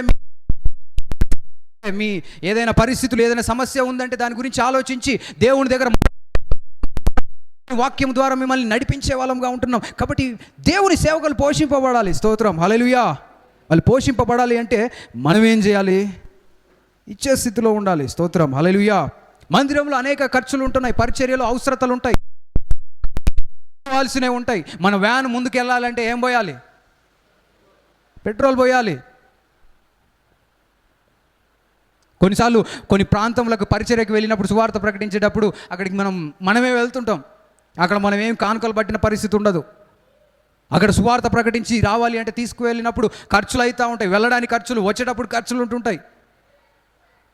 మనం ఎలాంటి స్థితిలో ఉంటున్నాం, మనం ఇవన్నీ అర్థం చేసుకునే స్థితిలో వేస్తున్నామో ఉందాం గాక. గడిచిన సంవత్సరము కార్ రిపేర్ గురించి అనేకులు సహకరించారు. సుమారుగా మొత్తం ఖర్చు వచ్చేసరికి నాకు ఎగ్జాక్ట్ గుర్తులేదు కానీ ఒక 60-70 వేలు అయినట్టు నాకు గుర్తు. 70 అన్నట్టు నాకు గుర్తు. 70,000. దాంట్లో రిపేర్కి ఒక భాగం అయితే, ఇంకొక భాగం ఏంటి అంటే బండి రిజిస్ట్రేషన్ రెన్యువల్ చేపించడానికి, ఫిట్నెస్ చేపించడానికి 15 సంవత్సరాలు అయిపోయింది. మళ్ళీ చేపియాలంటే మళ్ళీ దాన్ని ఫిట్నెస్ చేపియాలి. ఫిట్నెస్ చేపియాలంటే ముందు రిపేర్లు చేపియాలి. రిపేర్ చేయించిన తర్వాత మళ్ళీ దానికి ఫీజు కట్టాలి. తర్వాత టైర్లు అడిగిపోతే టైర్లు 4 వేసినాం కొత్తవి. పోయిన సంవత్సరం నుంచి ఈ రోజు వరకు, పోయిన సంవత్సరం జనవరిలో ఏమి వేసినట్టున్నాం, ఈ సంవత్సరం వరకు మన బండి ఒక్కసారి కూడా పంచర్ కాలే. చప్పట్లు కూడా దేవుని మహింపరుస్తాం. ఒక్కసారి కూడా కాలే. అంతకుముందు అయితే ఎక్కడికి వెళ్ళాలంటే టెన్షన్. కొన్ని టైర్లు అయితే ఎయిర్ వస్తుంది, ఎయిర్ వచ్చి అది ఏడ పగిలిపోద్దో తెలియదు. ఒకసారి హైదరాబాద్ పోతుంటే పగిలిపోయింది. ఒకసారి హైదరాబాద్లో ఉప్పల దగ్గర ఎక్కడ పగిలిపోయిందో అది పగిలిపోయిందని కూడా మాకు తెలీదు. మళ్ళీ మేము రివర్స్ వస్తుంటే ఎక్కడనో మరి ఇబ్రాహీంపట్నం దగ్గర అక్కడ దిగి చూస్తే మొత్తం టైర్ అంతా కొట్టుకుపోయి లోపల సీకులు ఉంటాయి, అన్నీ బయటికి వెళ్ళి ఉన్నాయి. దేవుని కృపను బట్టి అలాంటి ప్రమాదం జరగలే. పక్కన వాళ్ళు చెప్పినారు, వెహికల్ వాళ్ళు, అయ్యా టైర్ చూసుకోండి అంటే అప్పుడు దిగినాం మేము. ఎక్కడికి వెళ్తే ఏమైద్దా అని టెన్షను. ఏదైనా ఎక్కడైనా బండి ఆగిపోయిందంటే మళ్ళీ ఆడ ఎంత రిపేర్ అవుతుంది, ఎంత ఖర్చు అవుతుంది. రీసెంట్గా కూడా ఒక ఇబ్బంది వచ్చింది, వెనక గిల్లల్లో ఇబ్బంది వచ్చింది. ఏం చేయాలో అర్థం కాలే. నాకు అర్థమైంది ఇది తిరిగే పరిస్థితి కనిపిస్తలేదు, ఇంకొన్ని రోజులైతే దీనిది స్టేజ్ అయిపోతుందని అర్థమైంది. దేవుని కృపను బట్టి ఆ మధ్య నేను వేరే పని మీద వెళ్ళినప్పుడు డాడీ ఉన్నాడు. రిపేర్ షాప్కి తీసుకెళ్తే సార్ వెనకదంతా కూడా తుప్పుపట్టిపోయి అది పని చేయట్లేదు, మరి ఏం చేయాలంటే కొత్త చేసుకోవాలి అంటే డబ్బులతో ఎంతైనా కావచ్చు, ఎంత అవుతాయో మరి ఒక 50,000 కావచ్చు. వెనక పార్ట్స్ అదంతా మారవాలంటే గిల్లలు 2 కనెక్ట్ చేసేది ఉంటుంది కదా, హౌసింగ్ది, అట్లనే వీల్స్ అవి ఏమంటారు, వీల్ బేరింగ్స్, కనెక్షన్స్ అంతా కూడా అది మారవాల్సి వచ్చిన పరిస్థితి. అదే టైంలో ఇనుప సామాన్ షాప్ దగ్గరికి వెళ్తే ఒక ఓమినీని ఎవరో అమ్మేసిపోయినారు. హల్లెలూయా. వెంటనే ఆ ఓమ్నిలో గిల్లలు ఆ కిందదంతా కూడా దీంట్లోకి మార్చేసి దాంట్లోకి మార్చేయడం వలన చాలా తక్కువ ఖర్చుతోటి దేవుని కృపను బట్టి అది సెట్ అయింది. చప్పట్లు కొట్టి దేవుని మహిమపరుస్తాం. ఇప్పుడు మన వ్యాన్ మళ్ళీ స్మూత్గా మంచిగా వెళ్తుంది. ఏదైనా జరగాలి అంటే ఖర్చే, ఏదైనా జరగాలి అంటే డబ్బులతోటి ఎన్నో పరిస్థితులు ఉంటాయి. హల్లెలూయా. మనం ఎలాంటి స్థితిలో ఉంటున్నాం? దేవుని మందిరంలో ఏదైనా కార్యక్రమం జరగాలంటే ఖర్చులతో కూడిన పని. ఒక మీటింగ్ పెట్టాలంటే ఖర్చులు అవుతాయి.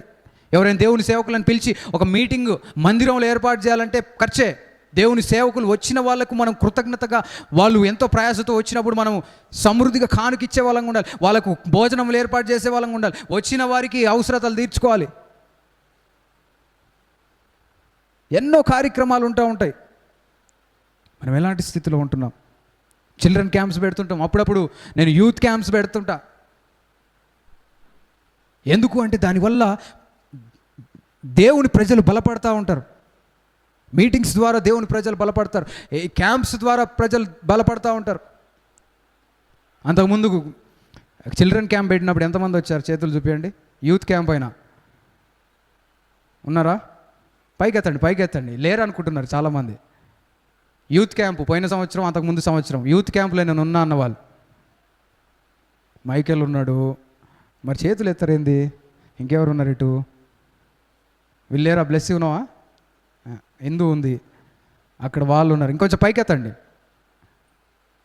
వీళ్ళందరూ ఉన్నారు. వీళ్ళు కాకుండా ఇంకా చాలామంది ఉన్నారు. చాలామంది వచ్చారు, దేవునిలో బలపడ్డారు. మొన్న రీసెంట్గా కూడా ఒక వారం యూత్ క్యాంప్ పెట్టాం. అదంటే ఈవినింగ్స్. ఇంతకుముందు వేరే క్యాంపులు, చిల్డ్రన్ క్యాంప్ పెడతాం. చిల్డ్రన్ క్యాంప్ పెట్టాలంటే పిల్లలకు భోజనాలు ఏర్పాటు చేయాలి, అన్నీ కూడా సమకూర్చాలి. ఎవరైనా చిల్డ్రన్ మిషనరీని ఇన్వైట్ చేయాలంటే వాళ్ళకు మనం కానుక ఇవ్వాలి. రీసెంట్గా ఒక చిల్డ్రన్ మిషనరీ ఒక బ్రదర్ వచ్చిండు. అయ్యా మీ దగ్గర కూడా ప్రార్థన పెట్టుకోవచ్చు కదా అని అడిగిండు. అయ్యా పెడదాం. ఎన్ని రోజులు? వారమా, 5 రోజులా, 3 రోజులా, ఎట్లా, ఏంది, ఎంత ఖర్చు వాళ్ళకి అని అడిగినప్పుడు పలానా ఇంత అని చెప్పినారు. అయ్యా ఇట్లయితే ఒక రోజు పెడదామని చెప్పిన. ఎన్ని రోజులు? ఒక రోజు పెడదాం, మన బడ్జెట్ అంతే. ఆ రోజు పిల్లలకు భోజనాలు ఏర్పాటు చేయాలి, ఏమైనా గేమ్స్ పెట్టాలి, వాళ్ళకి గిఫ్ట్లు కొనాలి, ఇవి ఖర్చులు ఉంటాయి. అది కూడా కొన్ని పరిస్థితుల నిమిత్తం వాళ్ళు రాలేక జరగలేదు. ప్రియమైన దేవుని బిడ్డలారా, బయట ఏమైనా మీటింగ్స్ పెట్టాలంటే ఖర్చుతో కూడిన పని. హల్లెలూయా. మన మందిరంలో కొన్ని మార్పులు జరగాలంటే ఖర్చుతో కూడిన పని. వర్షాకాలం వస్తుంది అంటే నాకు కొంత బాధ కలుగుతూ ఉంటుంది. ఎందుకు చెప్పండి? తెలుసా? ఎవరికైనా తెలుసా? పైన చూడండి, అక్కడక్కడ కొన్ని పెచ్చులు ఊడిపోయి ఉన్నాయి. పైన అంతా కూడా అది చేపియాలి. ఏంటిది? ఫ్లోరింగ్ ఒక సైడ్కి డౌన్ చేపియాలి. వర్షాలు పడ్డప్పుడు పైన నీళ్ళు ఆగి అక్కడి నుంచి కురుస్తూ ఉన్నాయి. అదంతా సెట్ కావాలంటే లక్షలతో పని. కనీసం 1,00,000 చేతిలో పట్టుకుంటే కానీ పని కాదు. చిన్న చిన్న రిపేర్లకు మేము అటు ఇటు చిన్న చిన్న గుంతలు అవి పూడడానికి ఇంతింత సిమెంటు, ఇంతింత ఉష్క పోసేటప్పుడు ఏమో ఇంతింత అనిపిస్తుంది. పోసిన తర్వాత అది ఎంత ఉండదు, అది తీసుకుపోయి పోసినాక. ప్రియమైన దేవుని బిడ్డలారా, ఏదైనా పని దేవుడు మన మందిరంలో అన్నీ కూడా సమకూర్చునుగాక. దేవుని మందిరం కొరకు ప్రయాసపడాలి. దేవుని మందిరం కొరకు ప్రయాసపడాలి. హల్లెలూయా. దేవుని పరిచర్య ద్వారా మనం ఎన్నో, రీసెంట్గా జాన్ వెస్లీ పాస్టర్ గారి నాన్న వాక్యం ఒకసారి వింటా ఉన్నా. జాన్ వెస్లీ పాస్టర్ తెలుసు కదా, రాజమండ్రి క్రైస్ట్ వర్షిప్ సెంటర్ దేవుని దైవజనులు, మంచి వాక్యం బోధిస్తూ ఉంటారు. వాళ్ళ నాన్నగారు చెప్తా ఉన్నారు వాక్యం చెబుతూ, ఆయన పరిచర్యలో ఉన్నప్పుడు ఒకానొక సమయంలో ఆయన ఉద్యోగం మానేసి పరిచర్యలోకి వచ్చాడు. పిల్లల్ని పోషించుకోవడం, వాళ్ళని చదివించుకోవడం చాలా కష్టంగా మారిందంట. కష్టంగా మారినప్పుడు మళ్ళీ వెళ్ళేసి ఉద్యోగం చేసుకుందాం అనే ఆలోచన వచ్చిందంట. ఆయన భార్యకి చెప్పిండంట, ఎట్లుంటే మనం బ్రతకలేము, మన పిల్లలకి చదువులు ఉండవు, మళ్ళీ వెళ్ళేసి ఉద్యోగం రిజైన్ చేసిన వేరే దగ్గర ఏదో ఒకటి చిన్నదైన ఉద్యోగం దొరుకుతుంది, మళ్ళీ పని చేసుకొని బ్రతుకుతామంటే ఆయన భార్య, అమ్మగారు ఆయన ప్రోత్సహించిందంట. చప్పట్లు కొట్టి దేవుని మహిమపరుస్తాం. ఎంత గొప్ప స్థితి. తరువాత దేవుడు ఎంతగానో దీవించాడు. అప్పుడు 20-30 మంది అంట. చాలక వాళ్ళు ఇచ్చి ఇవ్వక సంఘం, పెద్ద సంఘం లేక ఇబ్బందుల పాలైనారు. కానీ దేవుడు నమ్మదగినవాడు. హల్లెలూయా. దేవుడు ఆశీర్వదించాడు. జాన్ వెస్లీ పాస్టర్ని దేవుడు గొప్పగా దీవించాడు. ఎన్నో దేశములు ఆయన సువార్త ప్రకటిస్తూ దేవుని రాజ్య వ్యాప్తి కొరకు ఎంతగానో బలంగా వాడబడుతున్న సేవకుల్లో ఒకరు జాన్ వెస్లీ అయ్య గారు. ఈరోజు ఆ స్థితిలో ఉన్నాడు. ఆయనకు ఒక దేశానికి వెళ్ళడము మనకి వేరే పక్కన ఊరికి వెళ్ళడం లాగానే అంత స్థితిలో దేవుడు నిలబెట్టాడు. దానికి వెనుక ఉన్న ప్రయాస, వాళ్ళ తండ్రి ప్రయాస, అదేవిధంగా ఆయన ప్రయాస ఎవరు గమనించరు. అనేకులు రక్షింపబడి మందిరానికి వచ్చినప్పుడు, అభివృద్ధి చెందినప్పుడు మాత్రం వాళ్ళు ధనవంతులయ్యారు, వాళ్ళు అట్లున్నారు ఇట్లున్నారు. హల్లెలూయా. మనం ఎలాంటి స్థితిలో ఉంటున్నాం? మనం సరైన రీతిలో ఆలోచించుదాం గాక. మేము నల్గొండలో ఉన్నప్పుడు మేము ఒక స్కూల్లో జాయిన్ అయినాం. ఆ స్కూల్ పేరు ఏంటిదో, తమ్ముడిని నన్ను లిటిల్ ఫ్లవరో దానికి ముందు ఏదో వేసినారు గోల్డెన్ పబ్లిక్ స్కూలా. ఒక స్కూల్లో వేసినప్పుడు ఫీజులు కట్టడానికి పైసలు లేక పంపించలే. మా ఇద్దరికి హాలిడేస్, తమ్మునికి నాకు హాలిడేస్. ఎందుకు? ఫీజులు కట్టలేకపోతున్నారు. అంతకుముందు డాడీ స్టార్ కనెక్షన్ అంటే టీవీలకి స్టార్ ఇస్తారు కదా, నల్గొండలో స్టార్ట్ చేసిండు. మంచిగా అభివృద్ధి చెందుతున్న బిజినెస్ అది. కనెక్షన్స్ ఎక్కువ అవుతున్నాయి, టీవీలు కొనుక్కుంటున్నారు, కనెక్షన్స్ పెట్టుకుంటున్నారు, డబ్బులు చాలా ఉండేవి. కానీ దేవుని పరిచర్య చేయాలని కొన్ని విడిచిపెట్టి రావడం వలన కఠినమైన పరిస్థితులు ఎదుర్కోవాల్సిన పరిస్థితి. లెప్రసీ వాళ్ళ మధ్యలో వాళ్ళు అడుక్కొని బియ్యం చేతులు, వాళ్ళ కాళ్ళు చేతులు ఉండవు, అడుక్కొని బియ్యం తెస్తే ఆ బియ్యంలోనే రూపాయి, 2 రూపాయలు, 10 రూపాయలు. మన మమ్మీ అంటుంది, ఆ బియ్యంలోనే కానుకలు ఇస్తే ఆ బియ్యం నుంచి కానుకలు పక్కన పెట్టి బియ్యం వండుకొని కానుకలు ఉపయోగించుకున్న పరిస్థితులు, లేని పరిస్థితులు. ఒకసారి అయితే డాడీ, అయ్యా నాకు ఒక మంచి కూర తినాలని ఉంది, కూర ఇవ్వమని ప్రార్థన చేశాడంట. ఒక కూర వండుకుంటానయ్యా, మంచి కూర కోసం సహాయం చేయమని. ఎలాంటి స్థితిలో ఉంటున్నాం? దేవుని పరిచర్య ముందుకు సాగాలి అంటే అనేకులు సహకరించే వాళ్ళు, కొందరు అంటే దేవుడు కొన్ని అనుమతిస్తుంటాడు. అవన్నీ కూడా మనల్ని బలపరచడానికి, మనం అనేకులకు దీవెనకరంగా ఉండడానికి దేవుడు మన జీవితంలో అనుమతిస్తాడు. మంచిదే. కానీ దేవుని పరిచర్య అదేవిధంగా ఇంకా విస్తరిస్తూ ముందుకు సాగాలి అంటే దేవుని ప్రజలు ఇచ్చే స్థితిలో ఉండాలి. నా జీవితంలో కూడా ఆకలితో ఉన్న స్థితి నాకు తెలుసు. అన్నం తినడానికి ఆకలితో అంటే ఉపవాసం ఉండి కాదు, తినడానికి డబ్బులు లేక. కాబట్టి ఎవరైనా ఆకలిగా ఉంటే నాకు తెలుసు. ఒకరోజు హైదరాబాద్లో ఒక నైటు పడుకోవడానికి ప్లేస్ లేదు, ఉండడానికి ప్లేస్ లేక అటు ఇటు తిరిగి ఒక ఆటోలో పండుకున్న పరిస్థితి నాకుంది. ఆ ఆటోలో దోమలు ఇక వచ్చి నన్నే దాడి చేస్తున్నాయి. దోమలు కుడతా ఉంటే వేరే దగ్గరికి, ఒక షాప్ దగ్గరికి ముందరికి పోయి మెట్ల మీద కూర్చొని పడుకోవడానికి ప్రయత్నం చేస్తే పెట్రోలింగ్ పోలీసులు వచ్చినారు. వాళ్ళు రాగానే మళ్ళీ బండి వేసుకొని వేరే దగ్గరికి వెళ్ళిపోయినా. ఎందుకంటే ఉండనియరు, పోలీసులు ఉండనియరు నైటు రోడ్ల దగ్గర. కొన్ని దేవుడు మన జీవితంలో అనుమతిస్తుంటాడు. తద్వారా మన జీవితంలో బలపరచబడి దేవునికి సాక్షులంగా జీవించాలని కొన్ని పరిస్థితులు అనుమతిస్తుంటాడు. హల్లెలూయా. నీ జీవితంలో శ్రమను ఎదుర్కొంటున్నావేమో, అది నీ జీవితంలో మేలుగా దేవుడు మార్చబోతా ఉన్నాడు. నమ్మిన వారు గట్టిగా చెప్తాం హల్లెలూయా. దేవుడు గొప్ప స్థితిలో నీ జీవితం నిలబెట్టబోతున్నాడు. దేవుడు నిన్ను దీవించి ఉన్నతమైన స్థితిలో నిలబెట్టబోతున్నాడు. హల్లెలూయా.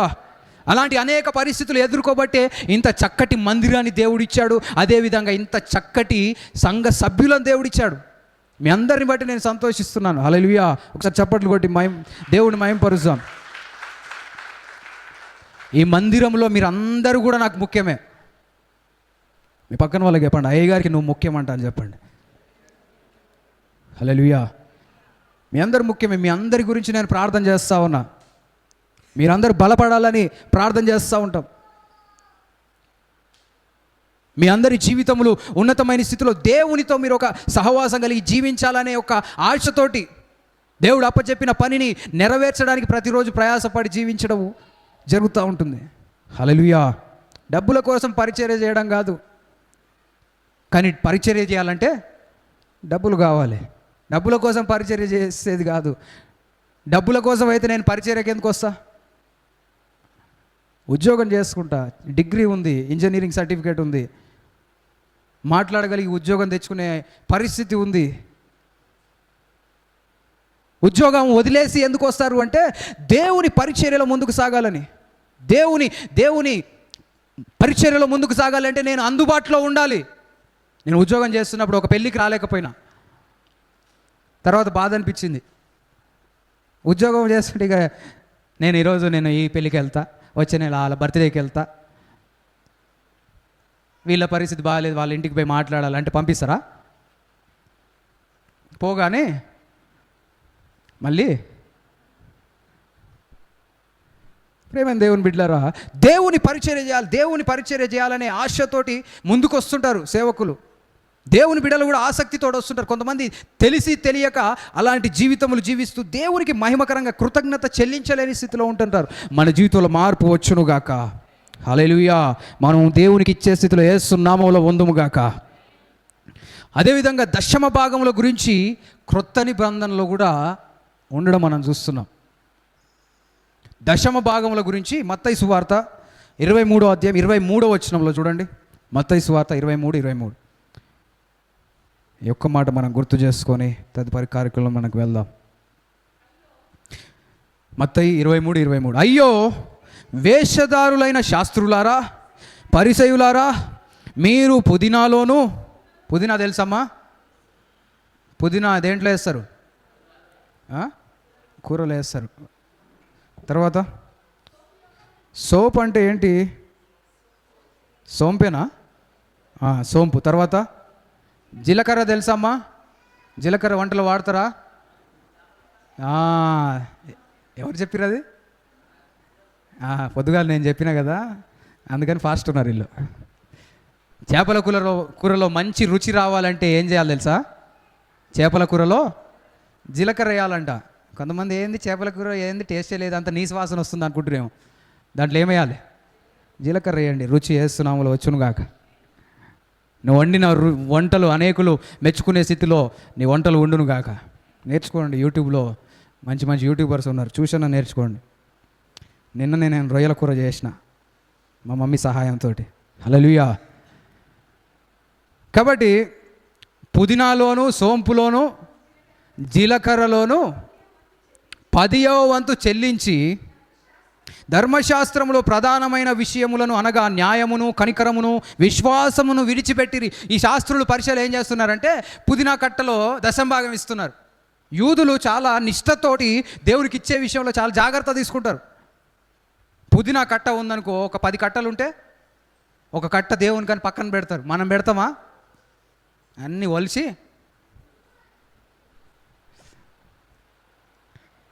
ఒకటే కట్ట ఉందనుకో, దాంట్లో కొన్ని ఆకులు తీసి అదే అక్కడ జరుగుతుంది. పుదీనాలో కూడా వాళ్ళు సోంపులో అంట.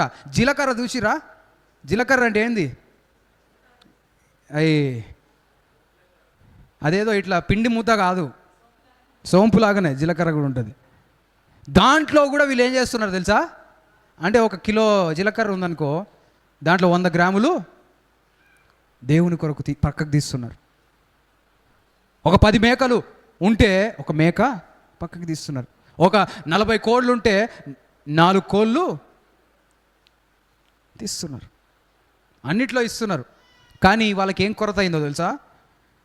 ప్రథమమైన విషయములు అనగా న్యాయము, కనికరము, విశ్వాసం లేదంట. దశంభాగాలు ఇస్తున్నారు కానీ ఏమి లేదు చెప్పండి. కనికరం, విశ్వాసం లేదంట. అయితే యేసుప్రభు ఏమంటున్నాడు? యేసుప్రభు పలుకుతున్న మాటలు తర్వాత చదవండి. వాటిని మానక, చప్పట్లు కొట్టి దేవుని మహిమపరుద్దాం. యేసుప్రభు ఏం చెప్తున్నాడు? అయ్యా అవసరం లేదు, కొత్తిమీరలో కరివేపాకులో కాదు, అవి అవసరం లేదని చెప్పట్లేదు.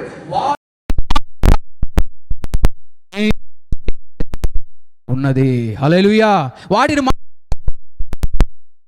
దేవునికి ఇచ్చే దశంభాగాలు నువ్వు మానేస్తే దేవుని యాజకులు ఎలా పోషింపబడాలి, ఎలా దేవుని రాజ్యం వ్యాప్తి చెందాలి, ధర్మశాస్త్రం ఎవరు బోధించాలి, దేవునితో అనేకులను దేవుని దగ్గరికి నడిపించే వాళ్ళు ఎలా పోషించాలి. కాబట్టి అవి మానకుండా వీటిని కూడా చేయండి. కొంతమంది వాటిని మానేసి వీటిని చేస్తున్నారు. ఏసై అంటే నాకు విశ్వాసం, రూపాయి ఇయ్యనయ్యా, రూపాయి మాత్రం ఇయ్యనయ్యా. దేవుడు అంటే నాకు ప్రాణమయ్యా, ప్రాణాన్ని ఇస్తా కానీ 10 రూపాయలు ఇయ్యనయ్యా. ఇదేం ప్రాణాలు? ప్రాణం ఇచ్చినాక నీ 10 రూపాయలు ఏమవుతాయ్యా? మరి దేవునికి ఇచ్చే స్థితిలో యేసు నామములో ఉందుము గాక. దేవునికి ఇచ్చే స్థితిలో ఉంటే మనం దీవించబడతాం. యేసు ప్రభు ఈ లోకమునకు వచ్చి ధర్మశాస్త్రమును కొట్టివేయలే, కానీ ధర్మశాస్త్రము కంటే మంచిగా ధర్మశాస్త్రమును ఇంకా దాన్ని ఏం చేస్తారు, దాని స్టాండర్డ్ పెంచాడు. ఒక అతన్ని కత్తి తీసుకొని పోడిస్తే అదేంటి, మాకేం తెలుసా మేము ఎప్పుడు పొడిచినామంటారా? ఒకరిని పొడిచినాం అనుకో ఏంటిది? కొందరు రెండు రకాలు ఉంటారు. కొంతమంది మాటలతో పొడుస్తారు, కొంతమంది నిజంగా చాకు తీసుకొని పొడుస్తుంటారు. రీసెంట్గా ఒక ఆమె ఎవరు అబ్బాయిని ఇష్టం లేక చేసుకుంటా అని చెప్పిందంట. నాకు ఈ అబ్బాయి అంటే చాలా ఇష్టం, ప్రాణం, మా ప్రాణం అని చెప్పిందో చెప్పలేదు, కానీ ఈ అబ్బాయి అంటే ఇష్టమే, ఈయన చేసుకుంటాను అన్ని ఎంగేజ్మెంట్ ఏం అయిందంట. ఆమెకు ఆల్రెడీ బాయ్ ఫ్రెండ్ ఉన్నాడు, ఆయనతో నడిపించుకుంటేనే ఈయన చేసుకుంటున్నదంట. ఇలాంటి వాళ్ళు ఎందుకు చెప్తారో నాకు తెలియదు. నేను చేసుకోనమ్మా, నేను ఆయన ఇష్టపడతలేను, వేరే అతన్ని ఇష్టపడుతున్నా, అతన్ని చేసుకుంటా అని చెప్పరు వీళ్ళు. ఈ కేటగిరీ ఈయననే చేసుకుంటా అని చెప్పిందంట. ఎందుకంటే ఆయన కంపెనీలు అవి ఉన్నాయి. ఎందుకు చేసుకుంటా అన్నది మనకు తెలియదు. ఏడుకో తీసుకుపోయారంట కారులో. ఇద్దరు పోయిన తర్వాత ఒక పెద్ద కొండ దగ్గరికి ఏమో తీసుకుపోయి నెట్టేసిరంట. ఎంత భయంకరమైన పరిస్థితి చూడండి, చాలా భయంకరమైన పరిస్థితులు. దానికి కారణం ఏవైనా అయినప్పటికీ కూడా ఎంత భయంకరమైన పరిస్థితి. ఒక ప్రాణం తీసిరు. తర్వాత ప్రాణం తీసిన తర్వాత ఆ అమ్మాయి వాళ్ళ తల్లిదండ్రులు అంటున్నారంట, మా బిడ్డను కూడా తీసుకుపోయి అక్కడి నుంచి తోసేయండి, ఒక కుటుంబంలో కడుపు కోతను కలగజేసింది నా కూతురు, ఇలాంటిది కూడా ఉంటే ఏంది, చచ్చిపోతేందని సొంత తల్లిదండ్రులు అనే పరిస్థితికి ఏర్పడిందంట. ఒక మంచి వ్యక్తిని, డబ్బున్న వ్యక్తి, కంపెనీలు అవి ఉన్నాయి, కానీ అతన్ని తోసేసి చంపేశారంట. ఎంత భయంకరమైన పరిస్థితి. మనం ఎలాంటి స్థితిలో ఉంటున్నాం అంటే, ఒక వ్యక్తిని చంపితే అది హత్యగా మారుతూ ఉంది, నరహత్యగా మారుతూ ఉంది. చంపకూడదనేది దేవుడిచ్చిన ఆజ్ఞలలో ఒక ఆజ్ఞ, నరహత్య చేయకూడదు. కానీ యేసు ప్రభు వచ్చి ఏం చేశాడు తెలుసా? ధర్మశాస్త్రం కొట్టేశాడా? ఏం చెప్పాడు అంటే, నీ సహోదరుని నువ్వు ద్వేషించినా కానీ అతన్ని చంపినట్టే. ఎంతమంది మీ సహోదరులను ద్వేషించినారు? సహోదరులు లేకుంటే సహోదరులనే ద్వేషించినారు. కొన్నిసార్లు కోపం రాదా? ఒకళ్ళెవరో కొంతకాలం క్రితం అన్న మీదికి చాకిసిరినారు. ఏంటి? కోపంలో చేతులుంటే ఇసురుడే కదా.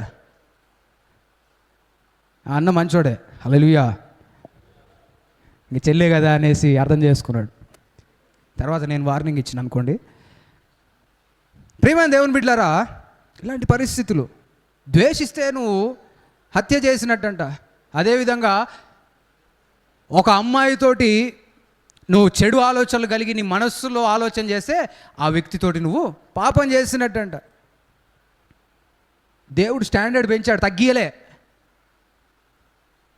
ఇచ్చే స్థితిలో కూడా నువ్వు పెరగాలి. నువ్వు నమ్మకంగా దశంభాగాలు ఇస్తుంటే జీవితాంతం అదే ఇవ్వాలని కాదు, దానికంటే ఎక్కువ ఇవ్వు. అసలు ఇవ్వని వాళ్ళతో వచ్చిన ప్రాబ్లం ఏందో తెలుసా? దశంభాగం ఎందుకు ఇవ్వాలి, నేను 20% ఇవ్వచ్చుగా, 30 ఇవ్వచ్చుగా అని వాదనలు పెడతారు. రూపాయి ఇయ్యరు వీళ్ళు. మనం అనుకుంటాం, అమ్మ వీళ్ళు దశంభాగం కాదు, నేను 20, 30, 50 గురించి మాట్లాడుతున్నారంటే మనం ఏదో అనుకుంటాం. ఇవ్వు, హల్లెలూయా. ఇచ్చేదానికంటే అధికంగా ఇచ్చే కృపను దేవుడు నీకు అనుగ్రహించునుగాక. నీ సామర్థ్యం కొలది నువ్వు ఇవ్వాలి. నీకు సమృద్ధిని ఇచ్చాడనుకో, దేవుని పరిచయంలో అందరికంటే ఎక్కువగా పాల్పొందు. ఒక మందిరంలో ఒక వ్యక్తి గురించి ఒక దైవజనుడు ప్రార్థన చేస్తున్నాడు. అంటే ఈ దైవజనుడు ఒక వ్యక్తిని తీసుకొని వేరే మందిరంలో ఒక దేవుని సేవకుని దగ్గరికి వెళ్ళినప్పుడు, ఈ దేవుని సేవకుడు ఎవరైతే వేరే మందిరానికి వెళ్ళాడో చెప్తున్నాడు, అయ్యా నేను పరిచర్యలో ముందుకు సాగడానికి ఈ పలానా విశ్వాసి ఆర్థికంగా నన్ను ఎంతగానో బలపరుస్తున్నాడు, ప్రతి నెల నా పరిచర్య గురించి సహకారంగా ఉంటున్నాడు అన్నప్పుడు, ఆ దేవుని సేవకుడు మళ్ళీ ఇంకా ఆ వ్యక్తిని ఇంకా దీవించులాగున, పరిచర్యలో ఇంకా ఎక్కువగా ఇచ్చులాగున ప్రార్థన చేసి అభిషేకించాడు. కొందరు ఎక్కువగా ఇవ్వాలి. కొందరికి దేవుడు నీ చేతిలో ధనం పెట్టడానికి కారణం ఏంటి అంటే, నువ్వు పరిచర్యలో వాడబడాలనే. హల్లెలూయా. మనం అందరం ఇచ్చే స్థితిలో యేసు నామములో ఉందుముగాక. మన జీవితంలో యేసు నామములో మార్పు వచ్చునుగాక. దేవుని మందిర కార్యక్రమం గురించి నువ్వు ఆలోచించుదువుగాక. దేవుని రాజ్యమును వెదికే స్థితిలో ఉందువుగాక. దేవుని రాజ్యమును మొదట వెతికే స్థితిలో యేసు నామములో ఉందుముగాక. హల్లెలూయా. పరిచర్య జరగాలి అంటే నమ్మకస్తులు కావాలి, నమ్మకమైన వారు కావాలి. హల్లెలూయా. పరిచర్యలో దేవుడు మనల్ని దీవించబోతున్నాడు. ఈరోజు ఉన్న స్థితి కాదు, రాబో రోజులలో దేవుడు సమృద్ధిని ఇవ్వబోతా ఉన్నాడు, నేను నమ్ముతున్నా. హల్లెలూయా. దేవుడు గొప్ప కార్యములు జరిగించబోతున్నాడు. ఎందుకంటే మనము పడిన ప్రయాసమునకు దేవుడు ప్రతిఫలం ఇచ్చే దేవుడు. హల్లెలూయా. మా జీవితంలో ఇప్పుడు అన్ని సమృద్ధిగా ఏం లేవు. మా పరిస్థితులు కొన్ని మీకు చెప్తే మీరు ఇక్కడే బాధపడి ఏడ్చినా ఏడుస్తారు. కొన్నిసార్లు మేము ఎదుర్కొనే పరిస్థితులు మమ్మల్ని చూసి అయ్యగారికి ఏంది అసలు మామూలుగా ఉండరు, మన పెద్ద అయ్యగారిని చూసి ఇంకా అసలు మామూలుగా ఉండదు. ఎక్కడికి పోయినా మంచిగా సూట్ అంట ఈ మధ్య. హల్లెలూయా. ఇప్పుడు అంతా సూట్లు, ఇంతకుముందు షర్టు టక్కు అవి అయిపోయినాయి, ఇప్పుడు అంతా సూట్లు. హల్లెలూయా. ఆ సూట్ ఎక్కడి నుంచి వచ్చిందని అడగకండి. హల్లెలూయా. దేవుడు అన్నీ కూడా సమకూరుస్తున్నాడు. ఎక్కడి నుంచి వచ్చినాయి మీకు అవసరం లేదు, దేవుడు సమకూర్చే దేవుడు. హల్లెలూయా. దేవుడు అన్నీ కూడా సమకూర్చి నడిపిస్తూ ఉన్నాడు. కొన్నిసార్లు మనం చూచి ఏదో ఊహించుకుంటుంటాం, కానీ జరిగే పరిస్థితులు అట్లా ఉండవు. కానీ ఒకటి మాత్రం నిజం, దేవుడు అయితే మమ్మల్ని విడిచిపెట్టట్లేడు. హల్లెలూయా. అనుకోని రీతిలో దేవుడు మాకు అన్నీ కూడా సమకూరుస్తూనే ఉన్నాడు, నడిపిస్తూనే ఉన్నాడు. చప్పట్లు కొట్టి దేవుని మహిమపరుద్దాం. పరిచర్య విషయంలో కూడా నమ్మకంగా ఇచ్చే వారిని బట్టి మందిరం పోషించబడుతుంది. మేము చిన్న చిన్న ప్రాజెక్ట్స్, తమ్ముడు అవి ఇవి వర్కులు చేస్తూ ఉంటాం, నేను కూడా ఉన్నప్పుడు వర్క్స్ చేస్తూ ఉంటా, దాన్ని బట్టి ముందుకు సాగుతూ ఉన్నాయి. అదేవిధంగా పరిచర్య ముందుకు సాగుతూ మేము మాకు కలిగిన దాంట్లో నుంచి మేము ఏదైనా పని చేస్తే ఎక్కువగా నాకు వచ్చే మొదటి ఆలోచన ఏంటంటే మందిరంలో ఏ అవసరతలు ఉన్నాయి, ఏం కొనాలి, ఏం చేయాలి, ఇవే. తర్వాత ఇంట్లోకి ఏమన్నా ఉన్నాయా, ఇల్లు కూడా. ప్రేమ దేవుని బిడ్డలారా, మనం ఎలాంటి స్థితిలో ఉంటున్నాం? అందుకే దేవుడు నమ్మదగిన వాడిని నమ్ముచున్నాను. హల్లెలూయా. దేవుడు గొప్ప కార్యములు జరిగించబోతున్నాడు. అందరం చెప్దాం హల్లెలూయా. మీ అందరి జీవితంలో కూడా దేవుడు గొప్ప కార్యములు జరిగించబోతున్నాడు. ఎందుకంటే నువ్వు ఈ మందిరానికి కనెక్ట్ అయి ఉన్నావు, ఎందుకంటే నువ్వు నాకు కనెక్ట్ అయి ఉన్నావు, ఎందుకంటే ఈ పరిచర్యకు నువ్వు కనెక్ట్ అయి ఉన్నావు. కాబట్టి దీవెనలు నీ జీవితంలో యేసునామములో అనుగ్రహించబడును గాక. ఎవరు నాయందు అంటుకట్టబడి ఉంటారో వారు ఫలిస్తారు, బహుగా ఫలిస్తారు. దేవునితో అంటుకట్టబడి ఉంటే నీ జీవితంలో దేవుడు అన్నీ కూడా సమకూరుస్తాడు. మనల్ని మనం పరీక్షించుకుందాం. మనం ఎలాంటి స్థితిలో ఉంటున్నాం? దేవునికి ఇచ్చే స్థితిలో ఉంటున్నామా? ఈరోజు మనల్ని మనం పరీక్షించుకుందాం.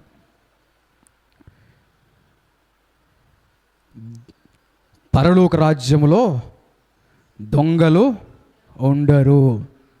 మీ పక్కన వాళ్ళకి చెప్పండి, నువ్వు కూడా ఒకరోజు పరలోకానికే కదా వెళ్ళేది. మరి మన జీవితాలు మార్చుకోవడం మంచిదా కదా? హల్లెలూయా. మనం అందరం మార్పు చెంది మంచిగా జీవించుదాం గాక. లాస్ట్ మంత్ గురించి వదిలేయండి అని చెప్పండి. జూన్ గురించి మర్చిపో, జూలై నుంచి చూడండి అని చెప్పండి. హల్లెలూయా. మనందరి జీవితంలో మార్పు వచ్చును గాక. ఈ సమయంలో ఒక ప్రత్యేకమైన ప్రార్థన, దశమ భాగములు ఇస్తున్నవారు, ఇవ్వాలని నిర్ణయం తీసుకుంటున్న వారు లేచి నిలబడినట్లయితే ప్రార్థన చేస్తాం.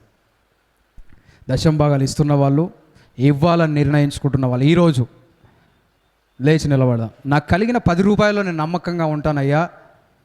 ఒకవేళ నువ్వు యవనస్తుడివేమో, ఎవరైనా నీకు ఒక ధనం ఇచ్చినప్పుడు దాంట్లో దశమ భాగం తీయడం నేర్చుకో. నీకు ఉద్యోగం, వ్యాపారం ఉండాల్సిన అవసరం లేదు. కొంతమంది ఉద్యోగం చేయకుండానే ఉద్యోగం చేసే వాళ్ళకంటే ఎక్కువ ఉంటాయి వాళ్ళ దగ్గర. ఇంకెవరైనా దశమ భాగములు ఇస్తున్నవారు, ఇవ్వాలనుకుంటున్న వారు లేచి నిలబడండి. ఇస్తున్న వాళ్ళు కొంతమంది ఉన్నారు, ఇవ్వాలనుకుంటున్న వారు కూడా ఉన్నట్లయితే లేచి నిలబడట్లేదు. ఇస్తున్న వాళ్ళు వింటున్నారా? ఈరోజు ఇస్తున్న వాళ్ళు కాదు, ఇప్పటి నుంచి ఇవ్వాలని నిర్ణయం తీసుకుంటున్న వాళ్ళు. ఇస్తున్న వాళ్ళు, ఇవ్వాలని నిర్ణయం తీసుకుంటున్న వాళ్ళు లేచి నిలబడండి. అమ్మ, దేవుడు నీ జీవితంలో కార్యం జరిగిస్తాడు. నీకున్న దాంట్లో నమ్మకంగా ఉండడానికి ప్రయత్నం చేయి. ఇంకా అనేకులు లేచి నిలబడతారు. వేరే వాళ్ళ గురించి ఆలోచించకు. నీ జీవితం బాగుపడాలి అంటే నువ్వు నమ్మకంగా ఉండు. Praise the Lord. చప్పట్లు కొట్టి దేవుని మహిమపరుస్తాం. ఇంకెవరైనా ఉన్నట్లయితే లేచి నిలబడండి. కొందరు కొంత ప్రయాసపడితే వారి జీవితంలో గొప్ప కార్యములు చూడబోతా ఉన్నారు. చప్పట్లు కొడదాం. కూర్చున్న వాళ్ళు చప్పట్లు, నిలబడిన వారు చప్పట్లు కొట్టండి. నాకు ఉన్న దాంట్లో నేను ఖచ్చితంగా నమ్మకంగా ఇస్తా అన్న వాళ్ళు లేచి నిలబడండి. ప్రార్థన చేద్దాం. స్తోత్రం. ఇంకా ఎవరైనా ఉన్నట్లయితే, అయ్యా నాకు ఒక 100 రూపాయలు నువ్వు ఇస్తే ప్రభువా, యాకోబు వలే తండ్రి నాకు ఇచ్చిన దాంట్లో ఒక ప్రతిష్టార్పణగా తండ్రి యేసయ్యా నీకు సమర్పిస్తాను, నీ పరిచర్య గురించి నేను ఆలోచిస్తాను అని ఆశ కలిగిన వారు ఇంకెవరైనా ఉన్నట్లయితే లేచి నిలబడండి. అందరం ప్రార్థన చేద్దాం. స్తోత్రములు తండ్రి, స్తోత్రములు దేవా, నాకు కలిగిన దాంట్లో నీ దాంట్లో నమ్మకంగా జీవిస్తాను ప్రభువా అని దేవుడి దగ్గర ఒక తీర్మానం చేసుకో. నీ జీవితము ఫలించడం నువ్వు చూస్తావు. దేవుని అయ్యా నేను ఈ స్థితిలో ఉన్నానంటే, నేను బ్రతికి ఉన్నానంటే తండ్రి నీ కృపే ప్రభువా. కాబట్టి నాకు కలిగిన దాంట్లో తండ్రి 9% నేను ఉపయోగించుకొని 1% నీ మందిరంలో ఇస్తాను ప్రభు అనే ఒక తీర్మానం నీకు ఉన్నట్లయితే లేచి నిలబడు. ఇంకా అనేకులు లేచి నిలబడి దేవుని దగ్గర తీర్మానం చేసుకోగలిగితే దేవుడు గొప్ప కార్యములు జరిగించబోతా ఉన్నాడు. దేవుని ఆశీర్వాదములు దిగి రాబోతా ఉన్నాయి. నీ పక్కన వాళ్ళ గురించి ఆలోచించక. కొంతమంది అనుకుంటున్నారు నేను కూర్చొని ఏమి కాదు ఇస్తాను అనుకుంటున్నావేమో. నువ్వు ఇవ్వాలంటే లేచి నిలబడు. నీ జీవితంలో దీవెనలు పొందాలంటే లేచి నిలబడు. దేవుడు నీ జీవితంలో గొప్ప కార్యములు జరిగిస్తాడు. ఆకాశపు వాకిలు విప్పి దేవుడు సమృద్ధి దీవెనలు కురిపించడానికి ఇష్టపడతా ఉన్నాడు. ప్రార్థన చేయండి. స్తోత్రం. యేసయ్యానికే వందనాలు. దేవుడు నీ జీవితంలో గొప్ప కార్యములు జరిగించబోతున్నాడు.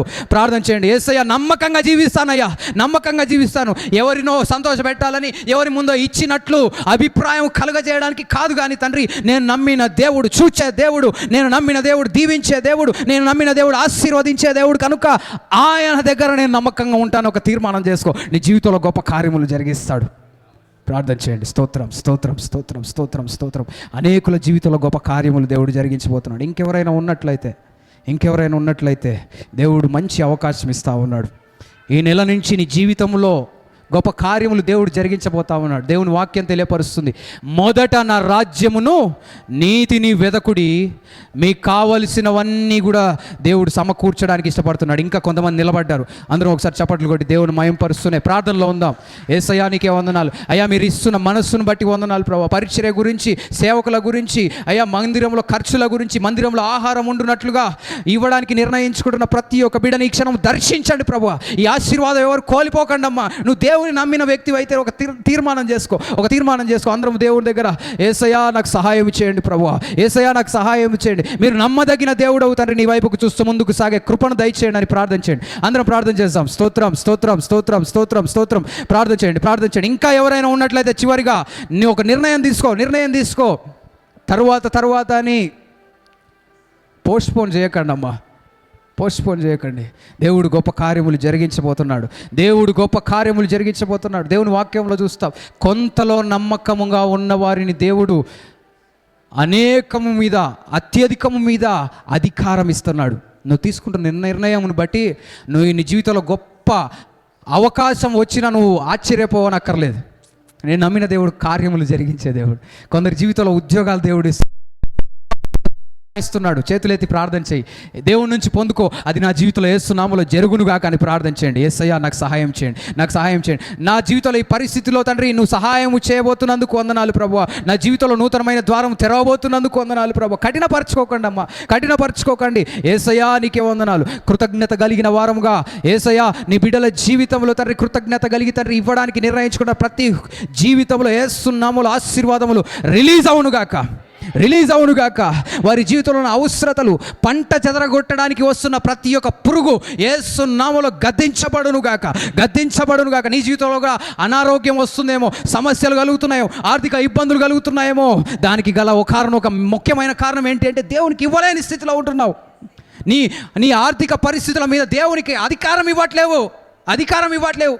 దేవుడు అంటున్నాడు, ఇచ్చి నన్ను పరీక్షించు, ఆకాశపు వాకిలు విప్పి సమృద్ధిని కురిపిస్తానని చెప్తున్నాడు. నువ్వు ఎందుకు చేయలేకపోతున్నావు? నాకు సంతోషకరమైన విషయం ఏంటంటే కొందరు ఈరోజు నిర్ణయం తీసుకుంటున్నారు. వారి జీవితంలో రాబో రోజులలో గొప్ప కార్యములు దేవుడు జరిగించబోతున్నాడు. మనం నమ్మిన దేవుడు యుగయుగములు సజీవుడు. ఆయన చివరి వరకు మనల్ని నడిపించే దేవుడు. నీ జీవితంలో ఉన్న సమస్యలు తొలగిపోతూ ఉన్నాయి. చేతులెత్తి యేసయ్యా నా జీవితాన్ని మారుస్తున్నందుకు వందనాలు.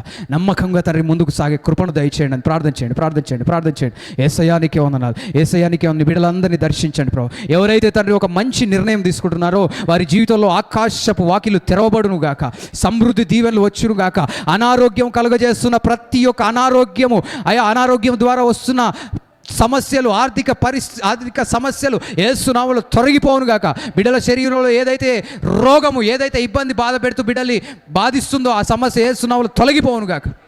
ఆ బిడ్డల్ని బలపరిచి నీకు సాక్షులుగా నిలబెట్టి నడిపించమని నజరేయుడైన యేసు క్రీస్తు నామములో ప్రార్థించి బ్రతిమలాడి అడిగి వేడుకొంచున్నాం మా పరమ తండ్రి. ఆమేన్. చప్పట్లు కొట్టి దేవుని మహిమపరుస్తాం.